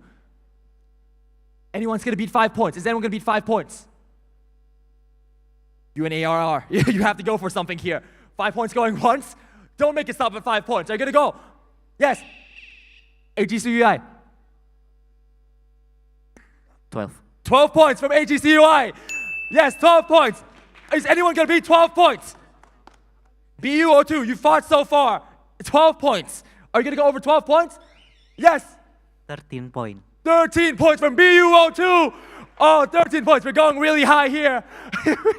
Not really high, but you know. UNAR, you've not been it so far. Anything over 13 points? 13 going once. 13 going twice. The buzzer, the buzzers work. HAICU. 15. 15. Big boy points coming out. 15 going once. 15 going twice. Are you going to bid? I'm giving you one last chance to bid. Are you going to bid? That's a no. 15 going once. 15 going twice. So to AGCUI for 15 points. Oh, that's magnificent. Let's ask them about their feelings. 15 points. That's very cheap to get this card for, huh? Yes, very cheap. Yeah. So, how do you feel? How do you feel? You feel happy that you've got this card? Yes, very happy. I like the card. You like the card? Yeah. I hope you like the other cards as well. Don't just waste all of them on this card. Right. So, we shall move on then to our next randomizing. Thank you very much, AJCUI. Okay. So, staff, if we could please have the card randomizer once again.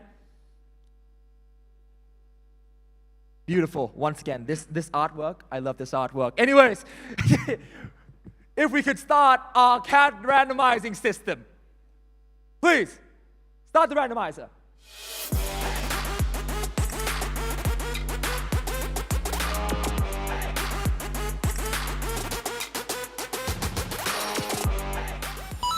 The multiplier card.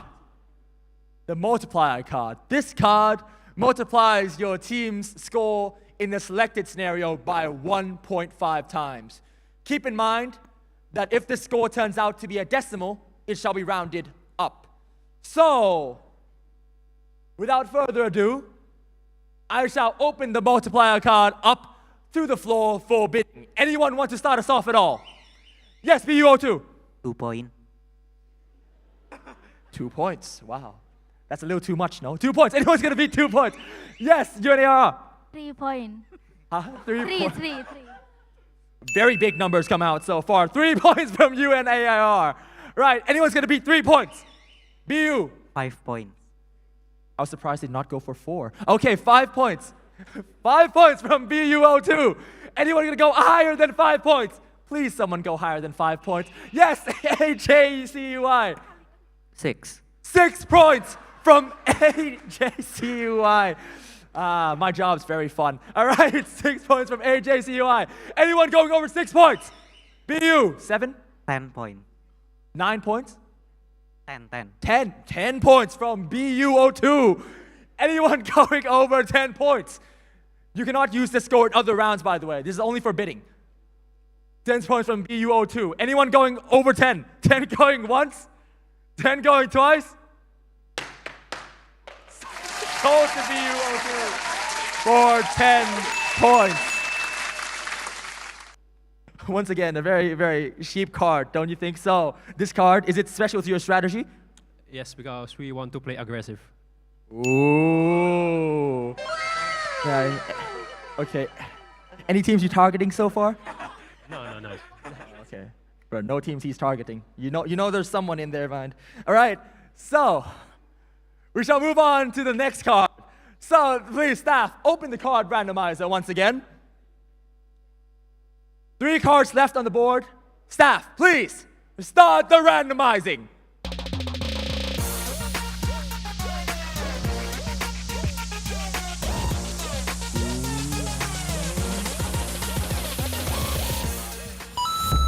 The penalty strike card. The penalty strike card deducts 1 point per correct answer in the affected team's sub-question score. Keep in mind, this score can never be deducted to below 1 point. And the penalty strike card does not have an accumulative effect when applied onto this card.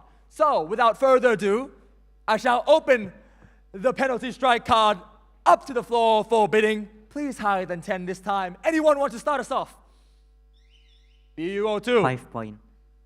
5 points. Okay, that's great. 5 points from BU02. Anyone going over 5 points? AJCUI. 5 points? Going over 5 points at all? 6. 6 points from AJCUI. Anyone going over 6 points? You and AAR, you've been quiet for a while. You want to go for something? This is not the card you want. 6 points going once. 6 points going twice. BU02. 8 points. 7 points? 8 points. 8 points from BU02. The numbers are getting too high this time. Yeah, AJCUI? No, not over 8 points. 8 points going once. 8 points going twice. Sold to BU02 for 8 points. Once again, a very, very cheap card. So, you're not answering. No, it's fine, it's fine. So this card, was it special to your strategy or is it not still? We just buy all cards. You're just buying for... Bro, we've got the bargainer here. Okay, 19 points for 2 cards. Okay. So I want you guys to keep in mind that this score is only for this round. You cannot use this score in any other rounds anymore. Okay, you understand? Okay, good. Right, so let's move on to our next randomizing. So staff, please open the card randomizer. Got 50 points left for each team. I wonder which cards they're spending it on. So without further ado, staff, please start the card randomizing.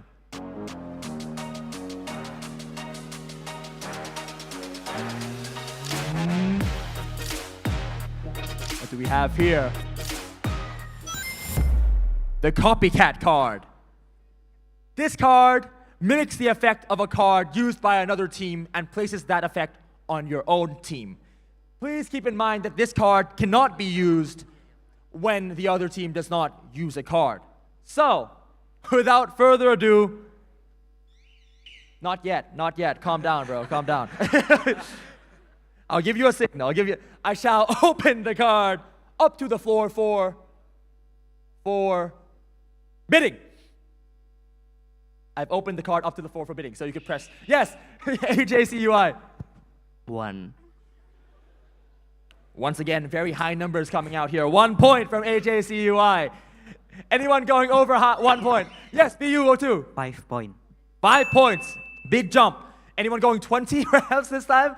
AJCUI, you're talking. Are you going? Are you going? You can press the buzzer. Yes. 10. 10 points from AJCUI. UNAIR. Are you doing anything with these cards? UNAIR. A lot of discussion coming out here. So 10 points going once. Anyone going over 10 points? Yes, BU. 15. 15 points from BU. 15 points. Wow, that's the highest we've got so far, I think. 15 going once. 15 going, yes, AJCUI. 17. 17 from AJCUI. Keep in mind, these points cannot be used in any other rounds. Right, 17 going once. Anyone going over higher to 17? Yes, BU. 25. 25 from BU. UNAIR, are you going to bid? UNAIR. All right, anyone going? HACUI. 27. 27 points. Ooh, 27 points from HACUI. BU, are you going to beat that? Yes. 35. How much? 35. 35. 35 points from BU. That's crazy. Anyone going over 35 points? Yes, HACUI. 37. 37 points. UNAIR, you surely have to bid. 37 going once. BU, yes. 45. 45 points. This is the highest score we've got so far. Yes, HACUI. All 57. I guess that's it. So we have 57 going once, 57 going twice. So to HACUI for 57 points. Right, I'll do something quite unusual and I'll ask you and AIR. So you've not really done any bidding this round. Are you? Oh, I see. Very dangerous what they're going to use with the last card. We shall see. Right, so let's move on to our final randomizer. I'm not sure how randomizing this would be, but staff, please open the card randomizer to see what we have left. I wonder what the results will be this time. Wow, please, without further ado.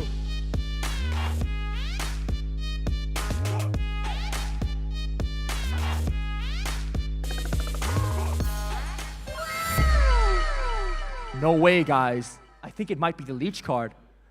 Wait. So, the leech card. This card allows your team to passively gain 30% of the points earned by a selected team in the selected scenario. Keep in mind, if the score turns out to be a decimal, it shall be rounded down. So, without further ado, I'm looking at you, UNAR. I'm looking at you. I shall open this card up to the floor for bidding. Yes. UNAIR. 56. And there we have it. UNAIR's big drop. 56 going once, 56 going twice.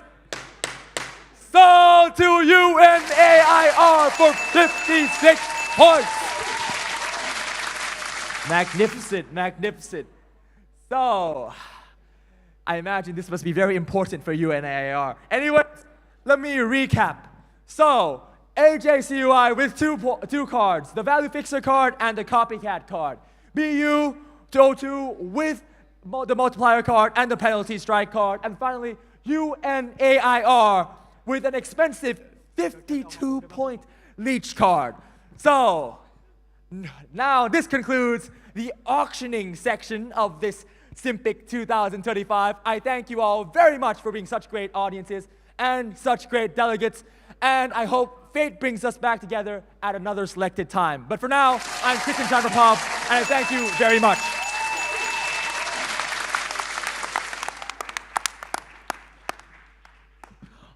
All right, as we have concluded the bidding round, how everything's going, delegates? I believe each team acquires their own weapons and strategies right now. I think so too.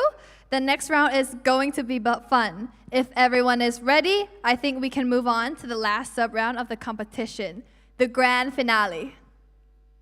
And for the better understanding, I think we should wrap up the rules for this sub-round once again, as there are some aspects that we haven't covered yet. That's right, staff. Please play the video explaining the rules of sub-round 4.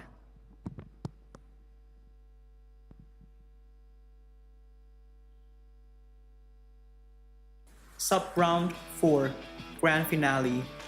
This is the last sub-round, which is a team-based competition. Each team competes for 5 patient scenarios, each with 3 short answer questions. The timer for each scenario is 3 minutes, starting after the questions are reviewed. There are additional rules for this round as follows. Every team has to compete with each other to answer the questions first, as the score awarded for each sub-question depends on the order in which the team attempts to answer. The first order, or the team that submits first, will be granted 5 points for each correct answer. The second order, or the team that submits second, will be granted 3 points for each correct answer. And the third order, or the team that submits third, will be granted 1 point for each correct answer. All 3 questions must be submitted simultaneously, and each team can answer only once per scenario. For example, the orange and blue team compete for the patient scenario 1, which has 3 sub-questions. If the orange team presses the button first, the orange team has to answer all 3 sub-questions at once. In this scenario, the orange team only answered question 1 and 2 correctly. Therefore, 10 points are granted to this team. Subsequently, the blue team presses the button in the second order. The blue team has to answer the sub-question that still remains unanswered. In this case, is the question 3. If the blue team answers question 3 correctly, they get 3 points. If all questions are answered correctly, then the judge will declare the end of that scenario. This is another example of the mentioned rule as seen in its illustration where 3 teams are competing. The sequence of play in each scenario is shown below. Each team may select a card to play for each scenario. After the card picking session, the MCs will then read the patient scenario and all 3 sub-questions out loud. Please note that the 3-minute timer will start after the question is revealed. All teams then compete to answer all questions. Then, when one team submits the answer, the timer will be paused, and the judges will review the answer. After reviewing, the timer continues and the same process goes on until all questions of that scenario are correctly answered or the timer runs out. After the score for each team is summarized, the challenge period for this patient scenario will be opened. Card selection rotation. For the first patient scenario, the team with the highest cumulative score from sub-round 1 and 2 will be firstly asked whether they wish to play a card. The MC would then proceed to ask the next team in a clockwise order on the stage. For subsequent scenarios, the first team to be asked will rotate in a clockwise order from the team in the previous scenario. As the competition in this sub-round is in written form, therefore, the submitted answers must adhere to the SIMPIC 2025 general rules for written exams. And every team is allowed to challenge the question in this round. The team with the highest score will be crowned as the champion of SIMPIC 2025. This marks the end of the video, and we wish every team a good luck in this competition, and be sure to give it your best shot.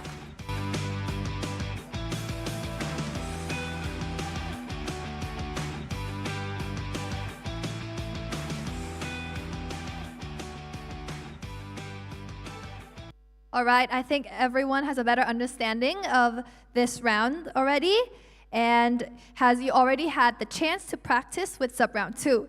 The answering system for this sub-round remains the same. You can answer the questions by typing them into the answer box on the Surface device, but with the condition that all answers must be submitted simultaneously, and each team can press the answer button only once. All teams can view the question on the monitor at your station, and the timer will be on the screen in front of you.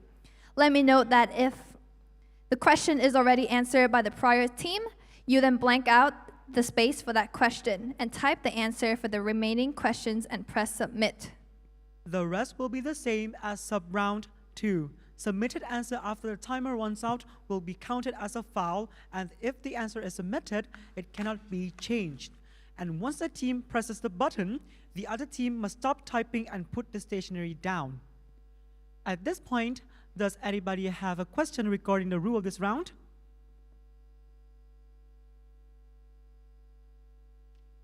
All right, so I'll take that as a no. Before we begin, let's ensure everyone fully understands the rules. Why don't we try a practice scenario first? Staff, please proceed into the practice question. And now, attention participants, we are now moving on to the practice scenario. But before we get into that, let's check with each team if they would like to play a card. For this practice scenario, you can try any cards in the scenario. It will not be counted as used in the real scenario. And we are also would like to encourage you guys to use the cards in this round as well, because we would like our technical team to run a test and giving you the best experience of the competition. All right, so start with Team AJCUI02 as they have the highest cumulative score from sub-round 1 and 2 before.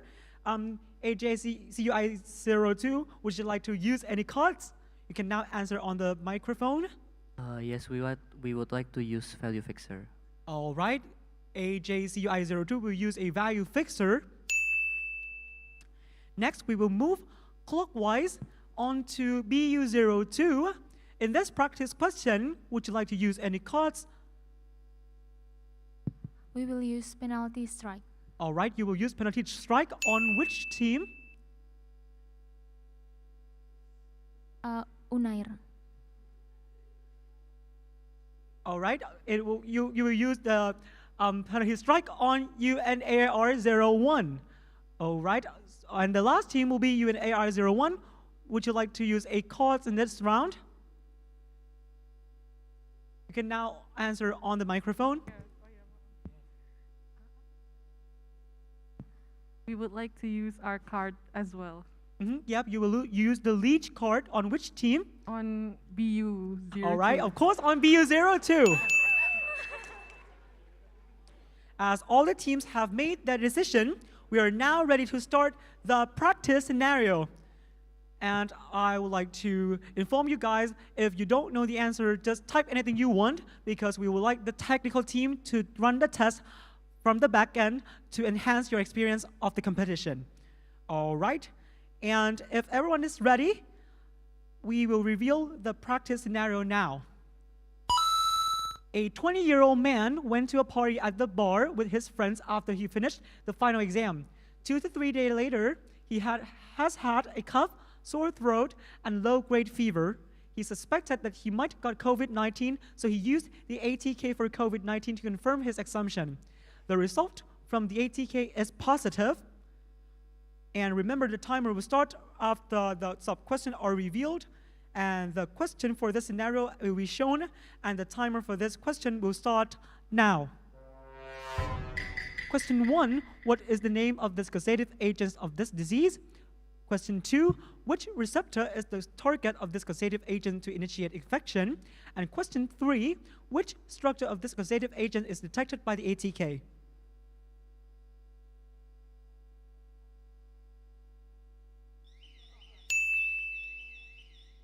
All right, there's a team who just answered, but I would like to remind you that you don't have to press the buzzer to answer, just press the submit and we will come to you, all right?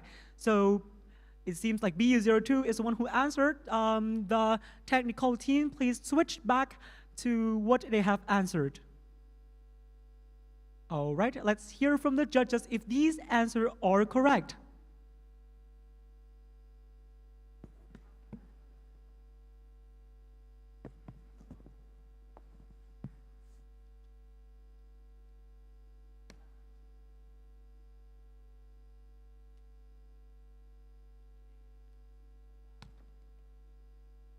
So the answer for sub-question 1 is wrong.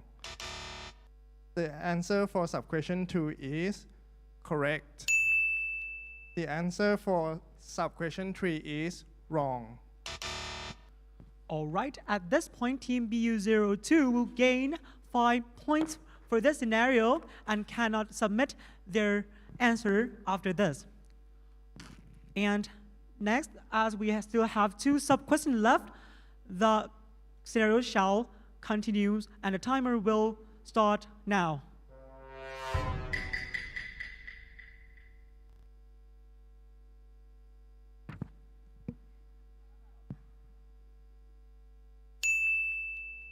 All right, we have another team just submitted the answer. So the technical team, please reveal who have submitted. And it's AJCUI02. And let's hear from the judge if these answers are correct. So the answer for sub-question 1 is correct. The answer for sub-question 3 is wrong. All right, thank you, judges. You still have, AJCUI, you gain 3 points for this sub-question and this scenario, and you will not be able to answer this question after this. For now, team UNAIR01, you still have a chance to complete the sub-question 3, and the timer will continue now.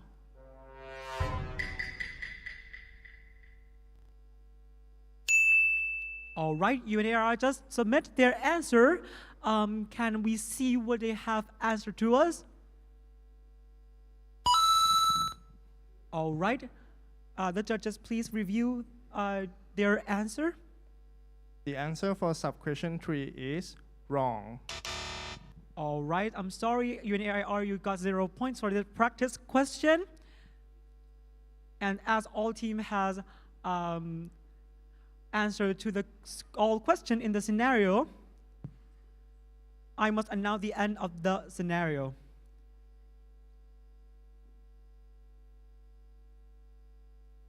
All right, let's hear from the judge that what is the correct answer to this patient scenario.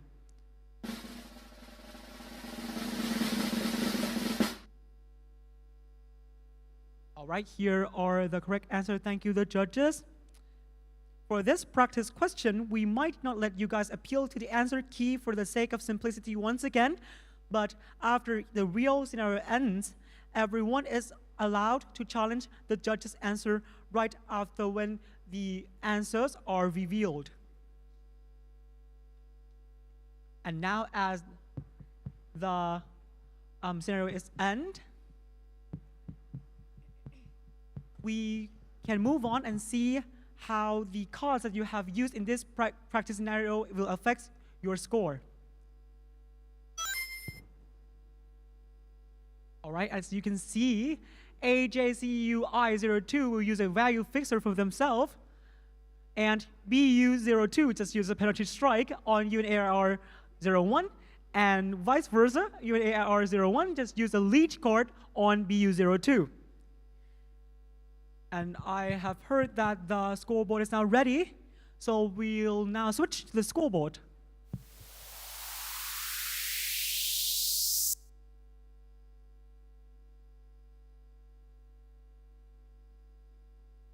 All right, and now here is a final score after the effects of each card you have used. Now we have concluded the practice question. Now let's move on to the real question. Staff, please proceed to the first patient scenario. Right, but before we get into that, let's check with each team if they would like to play a card, and we will start with team AJCUI02. What card would you like to use? We won't play any cards. All right, they wouldn't play a card in this round. All right, next team BU02, would you like to play a card? We will use multiplier. Okay, BU02 is using the multiplier. Right. Lastly, team UNAIR01, would you like to play a card? We're going to use our card. You are? All right, what team are you using it on? BU02. BU02? All right, UNAIR is using the leech card on BU02.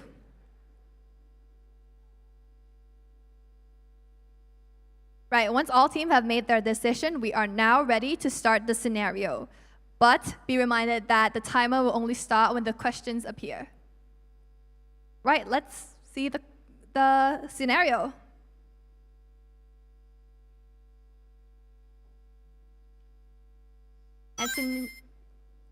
A 35-year-old man who lives in Bangkok presents with fever and discomfort for 10 days. Present history: 10 days ago, he experienced generalized weakness and fatigue, followed by a persistent low-grade fever. Over the past week, the fever has escalated, reaching up to 39.5 Celsius. He experienced diffuse abdominal discomfort, particularly in the right lower quadrant, mild diarrhea, anorexia, a decrease in appetite, and occasional headaches. Past history: he regularly travels around the country and has no history of contacts with animals. Physical examinations: body temperature is 39.5 Celsius, pulse rate is 80 beats per minute, respiratory rate is 18 breaths per minute, and blood pressure is 110/70 millimeters mercury. General appearance is ill-appearing, fatigue male. Abdomen has mild distension with tenderness in the right lower quadrant, no rebound tenderness. Skin has a presence of faint maculopapular rash on the abdomen, and others are within normal range. Laboratory findings: blood culture grows colorless colonies on McConkey agar. And the timer for the scenario 1 will start now. Sub-question 1: what is the most likely disease and causative agent in this case? Sub-question 2: please list 2 other clinical specimens that could be used for culture. Sub-question 3: what is the natural reservoir of this disease, environment, or living organism? If it is a living organism, please specify. Oh, looks like a team submitted an answer. Let's see who that is. It's team AJICU02. Let's wait for the judges to review and make the decision on the answer of AJICU02 team. So the answer for sub-question 1 is wrong. The answer for sub-question 2 is wrong. The answer for sub-question 3 is wrong. All right, thank you, Judge. Team AJICU02, you have earned 0 points for this scenario. There is still 3 questions left unanswered. Teams, if you are ready, let's continue the competition now. We still have about 2.5 minutes left.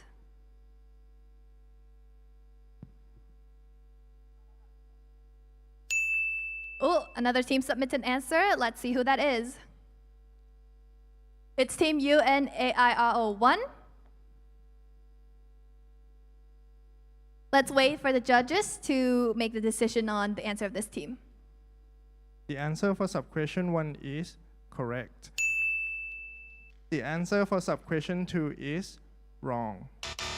The answer for sub-question 3 is wrong. All right, Judge. Team UNAIRO1, you have earned 3 points for this scenario. There is still 2 questions left unanswered. Teams, if you're ready, let's continue.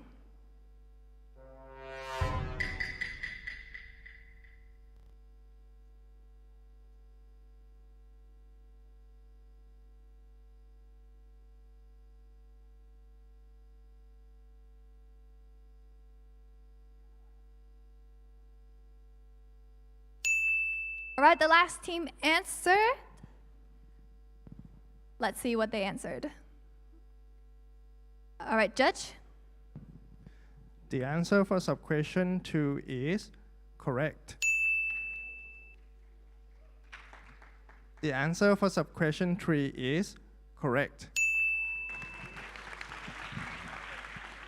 All right, thank you, Judge. Team BUO2, you have earned 2 points for this scenario.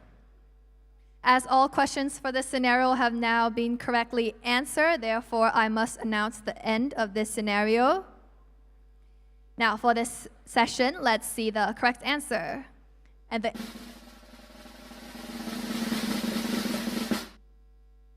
here are the correct answers.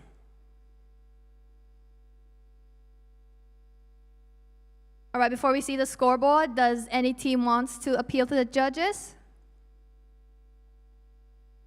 If you do, you can press the buzzer now.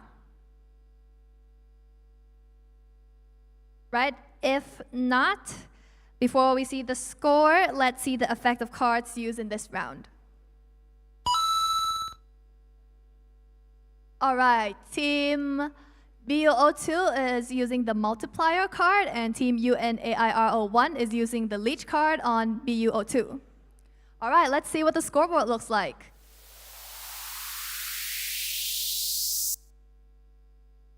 All right, team UNAIR01 is in the lead with 3 points. All right, I think it is time to move on to the next scenario. All right, we'll move on to... All right, I have been notified from the judges that the score of BU02 will be 3 points and will be fixed right after the next scenario ends. All right, attention participants, we'll move on to the second scenario. But of course, before we start with that, let's check each team if they would like to play a card. As we have started with AJCUI before, we're now moving on and starting with BU02. Do you want to use any cards for this scenario?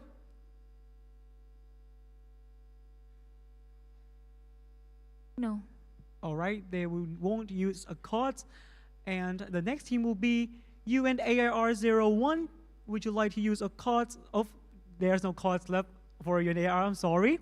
So we'll move on to the AJCUI02.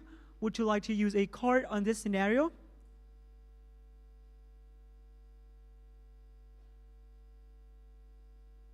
Would you like to use any cards on this scenario? We would like not to use any cards. All right, AJCUI02 would not use any cards on this scenario. All right, as every team has made their decision, we are now ready to start the scenario. If everyone is ready, let's see the second scenario now.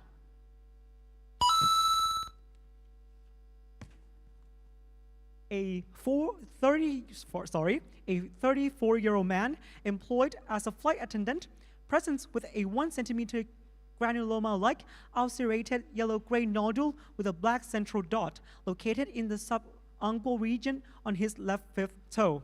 The lesion causes discomfort and partially detaches the nail. As shown in the accompanying figure, it had appeared approximately 20 to 30 days after his return from Brazil, where he had walked barefoot on the beach. No inguinal lymphadenopathy was reported.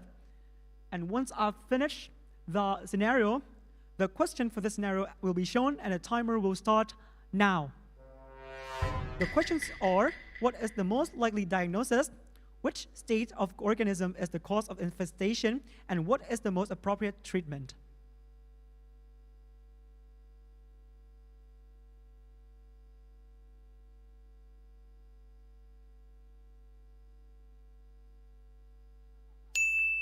All right, we have a team that submitted the answer. So staff, please show what team is it and what they have answered to us. All right, it's BU02. Let's hear from the judge if these answers are correct.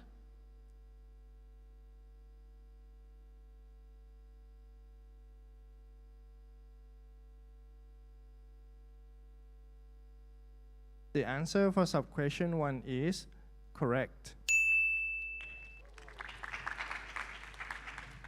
The answer for sub-question 2 is wrong. The answer for sub-question 3 is correct. All right, congratulations to team BU02. You have gained 10 points for this scenario. Now there is still 1 sub-question left with 2 teams who have unanswered. So the timer will continue now.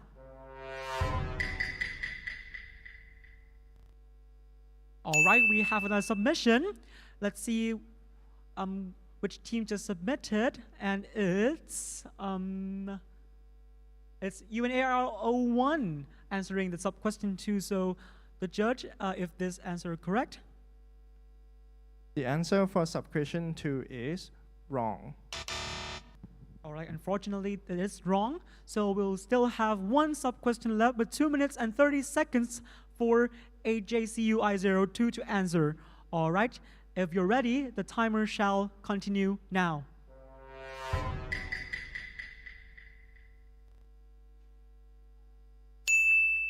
All right, the team just submitted the answer. And can we see the answer from the team? Let's get back to the judges if this answer is correct. The answer for sub-question 2 is wrong. All right, as all the team has answered the question, I must announce the scenario ended. And the correct answer to this question will be... All right, here. Thank you to judges for providing the answer. If anybody would like to challenge on this scenario, please press the button to challenge.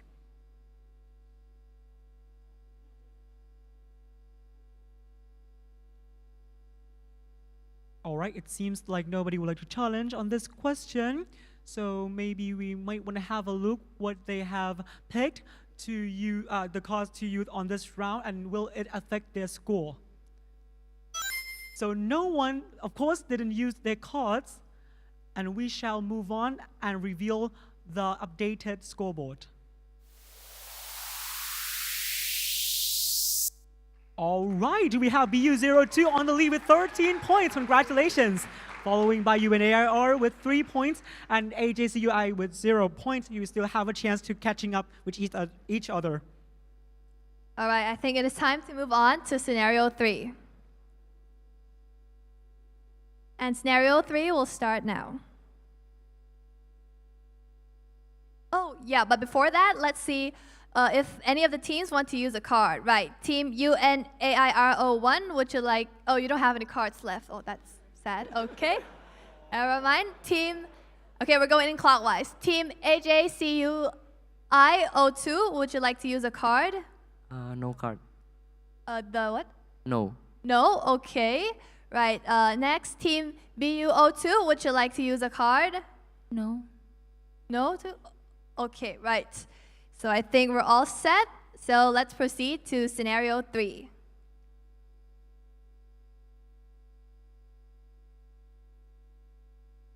And scenario 3 will start now. A 40-year-old man with a known history of AIDS presents with a low-grade fever that has persisted for the past month.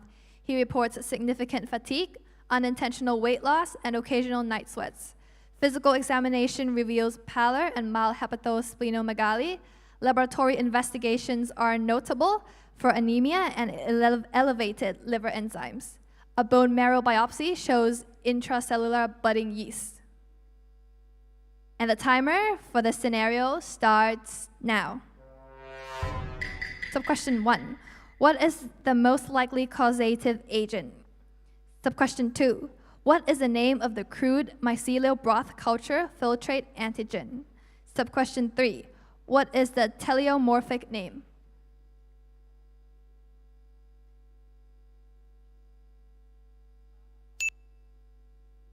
Oh, it looks like a team submitted an answer. Let's see which team that is. It's Team BU02. Let's wait for the judges to review that answer and make the decision. The answer for sub-question 1 is correct. The answer for sub-question 2 is wrong. The answer for sub-question 3 is wrong. All right, thank you, Judge. Team BU02, you have earned 5 points for this scenario. There are still 2 questions left unanswered. Teams, if you're ready, let's continue the competition now.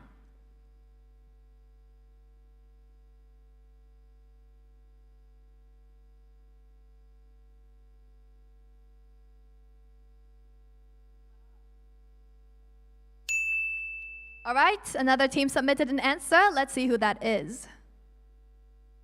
All right, it's Team UNAIRO1. Let's get back to the judges.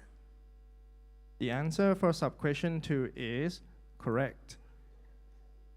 The answer for sub-question 3 is wrong. All right, thank you, Judge. Team UNAIRO1, you have earned 3 points for this scenario. There is still 1 question left unanswered. Teams, if you're ready, the timer continues now.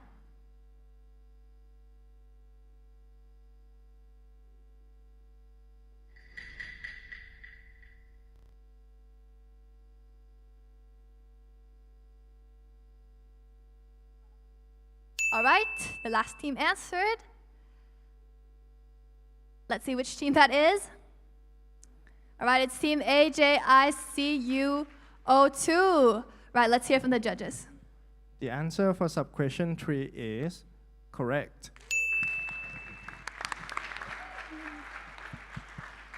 Thank you, Judge. Team AJICU02, you have earned 1 point for the scenario. As all questions for the scenario have been correctly answered, therefore I must announce the end of the scenario. Now for the session, let's see the correct answer.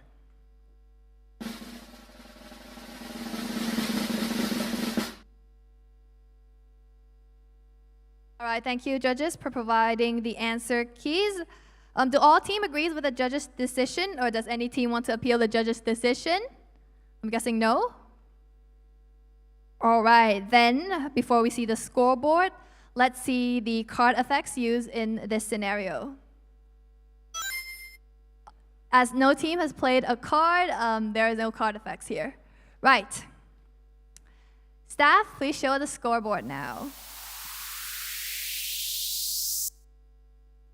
All right, BU02 is in the lead with 18 points, followed by UNAR01 with 6 points, and lastly, AJCUI02 with 1 point.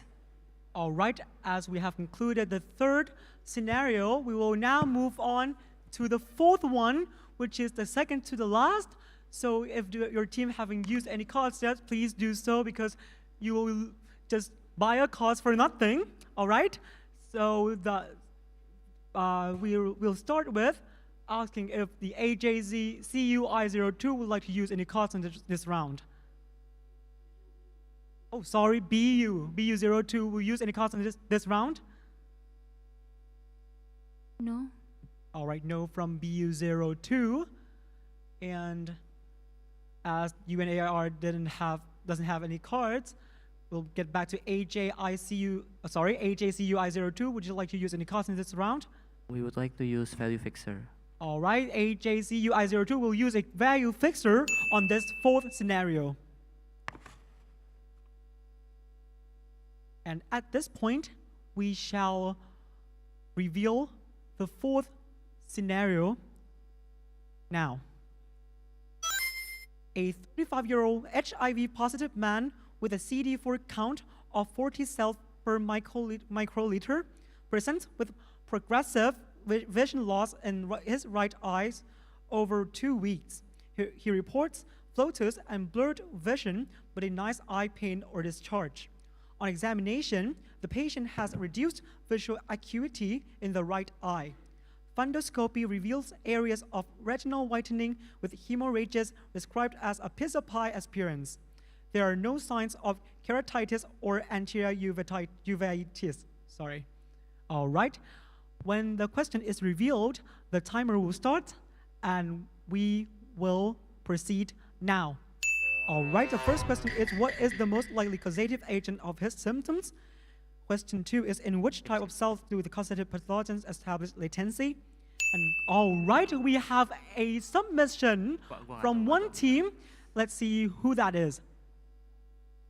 All right, UNAIR01 just answer the question. Let's hear from the judge if these are correct. The answer for sub-question 1 is correct. The answer for sub-question 2 is wrong. The answer for sub-question 3 is wrong. All right, team UNAIR01, you have gained 5 points from this scenario. And as we have 2 sub-questions left unanswered, we'll move on to, we will continue with this scenario with 2 minutes and 51 seconds left, and timer continues now.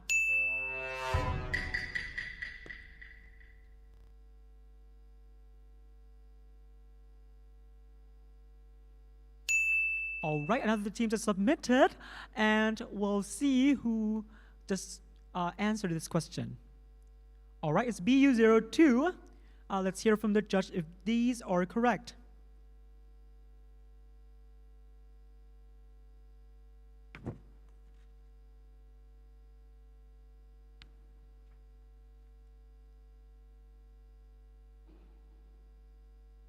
So the answer for sub-question 2 is wrong. The answer for sub-question 3 is wrong. All right, we still have 2 sub-questions left on the floor, and with only one team yet to answer, which is AJCUI02, with 2 minutes and 43 seconds left, and the timer will continue now.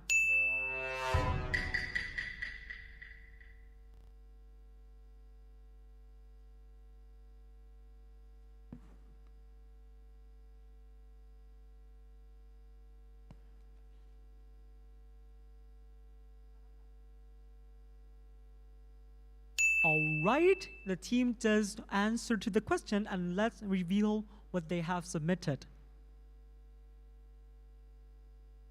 And let's hear from the judge if these are correct.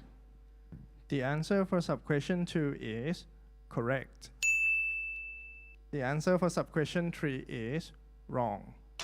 All right, congratulations to Team AJCUI02. You have gained 1 point for this scenario, and as every team has answered this question, I'll declare this question to an end. But before we get into the scoreboard, we might want to see how your cards affect your score. Oh, sorry. Before that, we might have to see the correct answer of this question. So staff, please reveal the answer. And these are the answers to this question. Thank you, judges. If anybody would like to to appeal the judge's decision, please press the buzzer right now.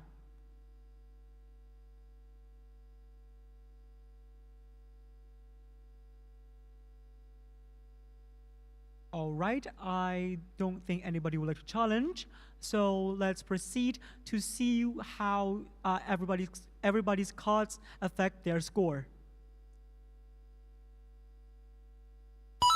All right, as AJCUI02 just use the value fixer, you will gain 5 points for the scenario. All right, let's see what the scoreboard looks like after this scenario ends.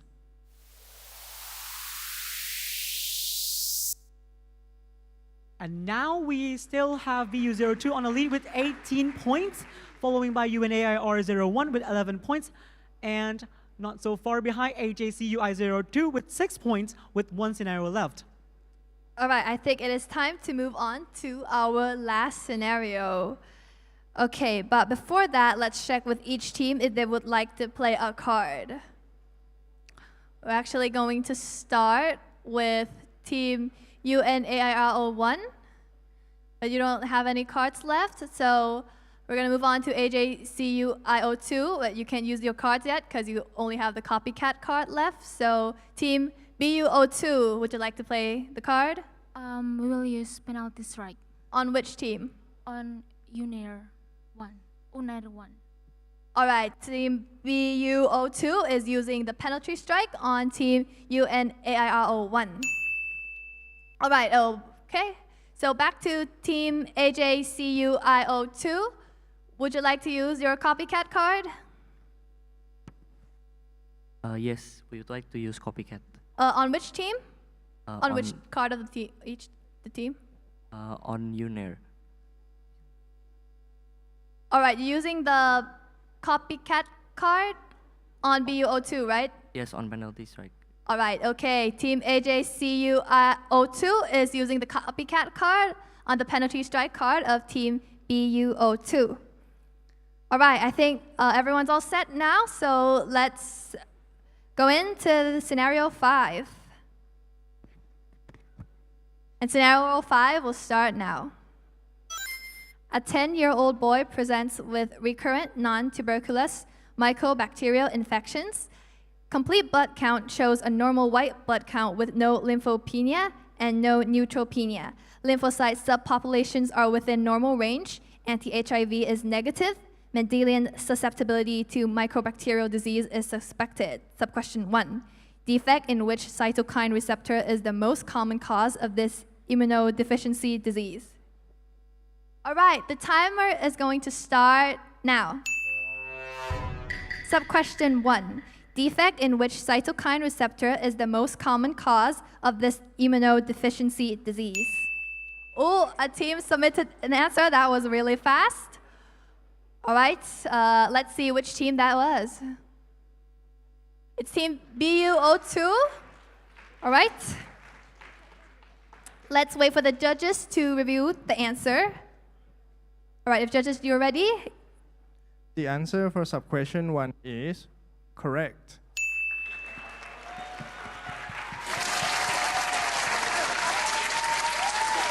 The answer for sub-question 2 is wrong. And the answer for sub-question 3 is wrong as well. All right, thank you, Judge. Team BU02, you have earned 5 points for this scenario. There is still 2 questions left unanswered. Teams, if you're ready, you still have 2 minutes and 51 seconds left. The timer is gonna continue now.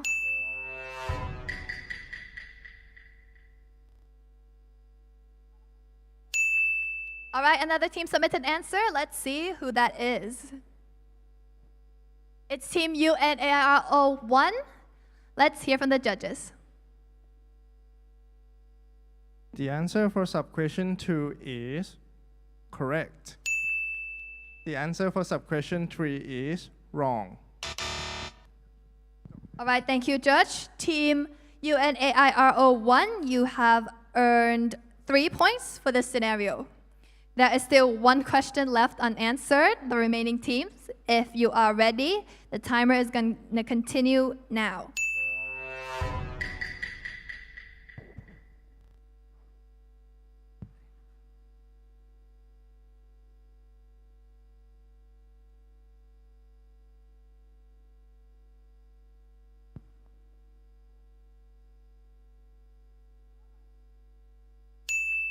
All right, a team answered. Let's see what they answered. Okay, it's team AJICU02. All right. Okay, let's get back to the judges.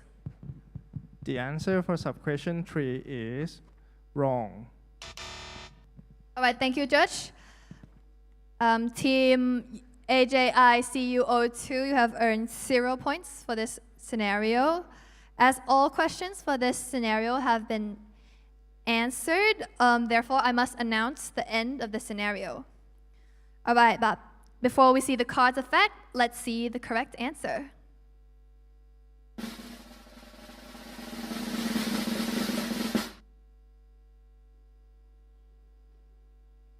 All right, here's the correct answers for this patient scenario. All right, now let's see the card effects used in this scenario. All right, team AJCUI02 is using the copycat card and it is copying the penalty strike card from team BU02. And next, team BU02 is using the penalty strike card on team UNAIR01. All right, let's see what these card effects do to the scores.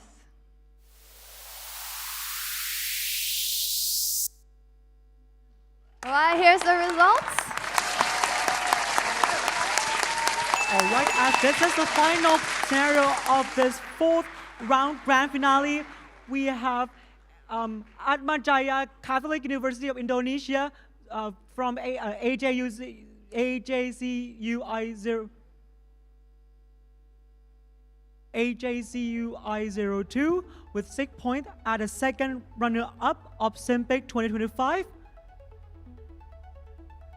And following by UNAIR01 from Universitat Airlangga with 13 points as a first runner-up.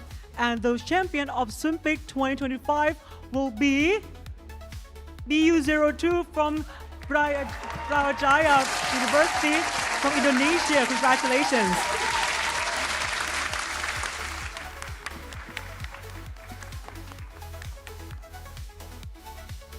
All right, now that we have finally found the winner of SIMPIC 2025, shortly after this, there will be a closing ceremony followed by an after party.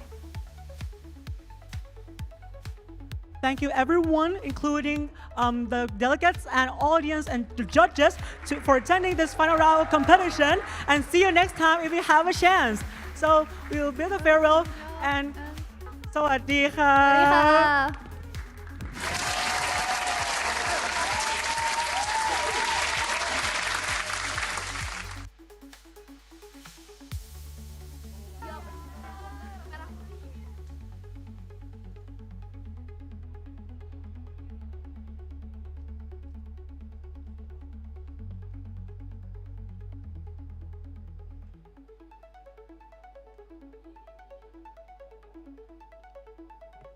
All right, we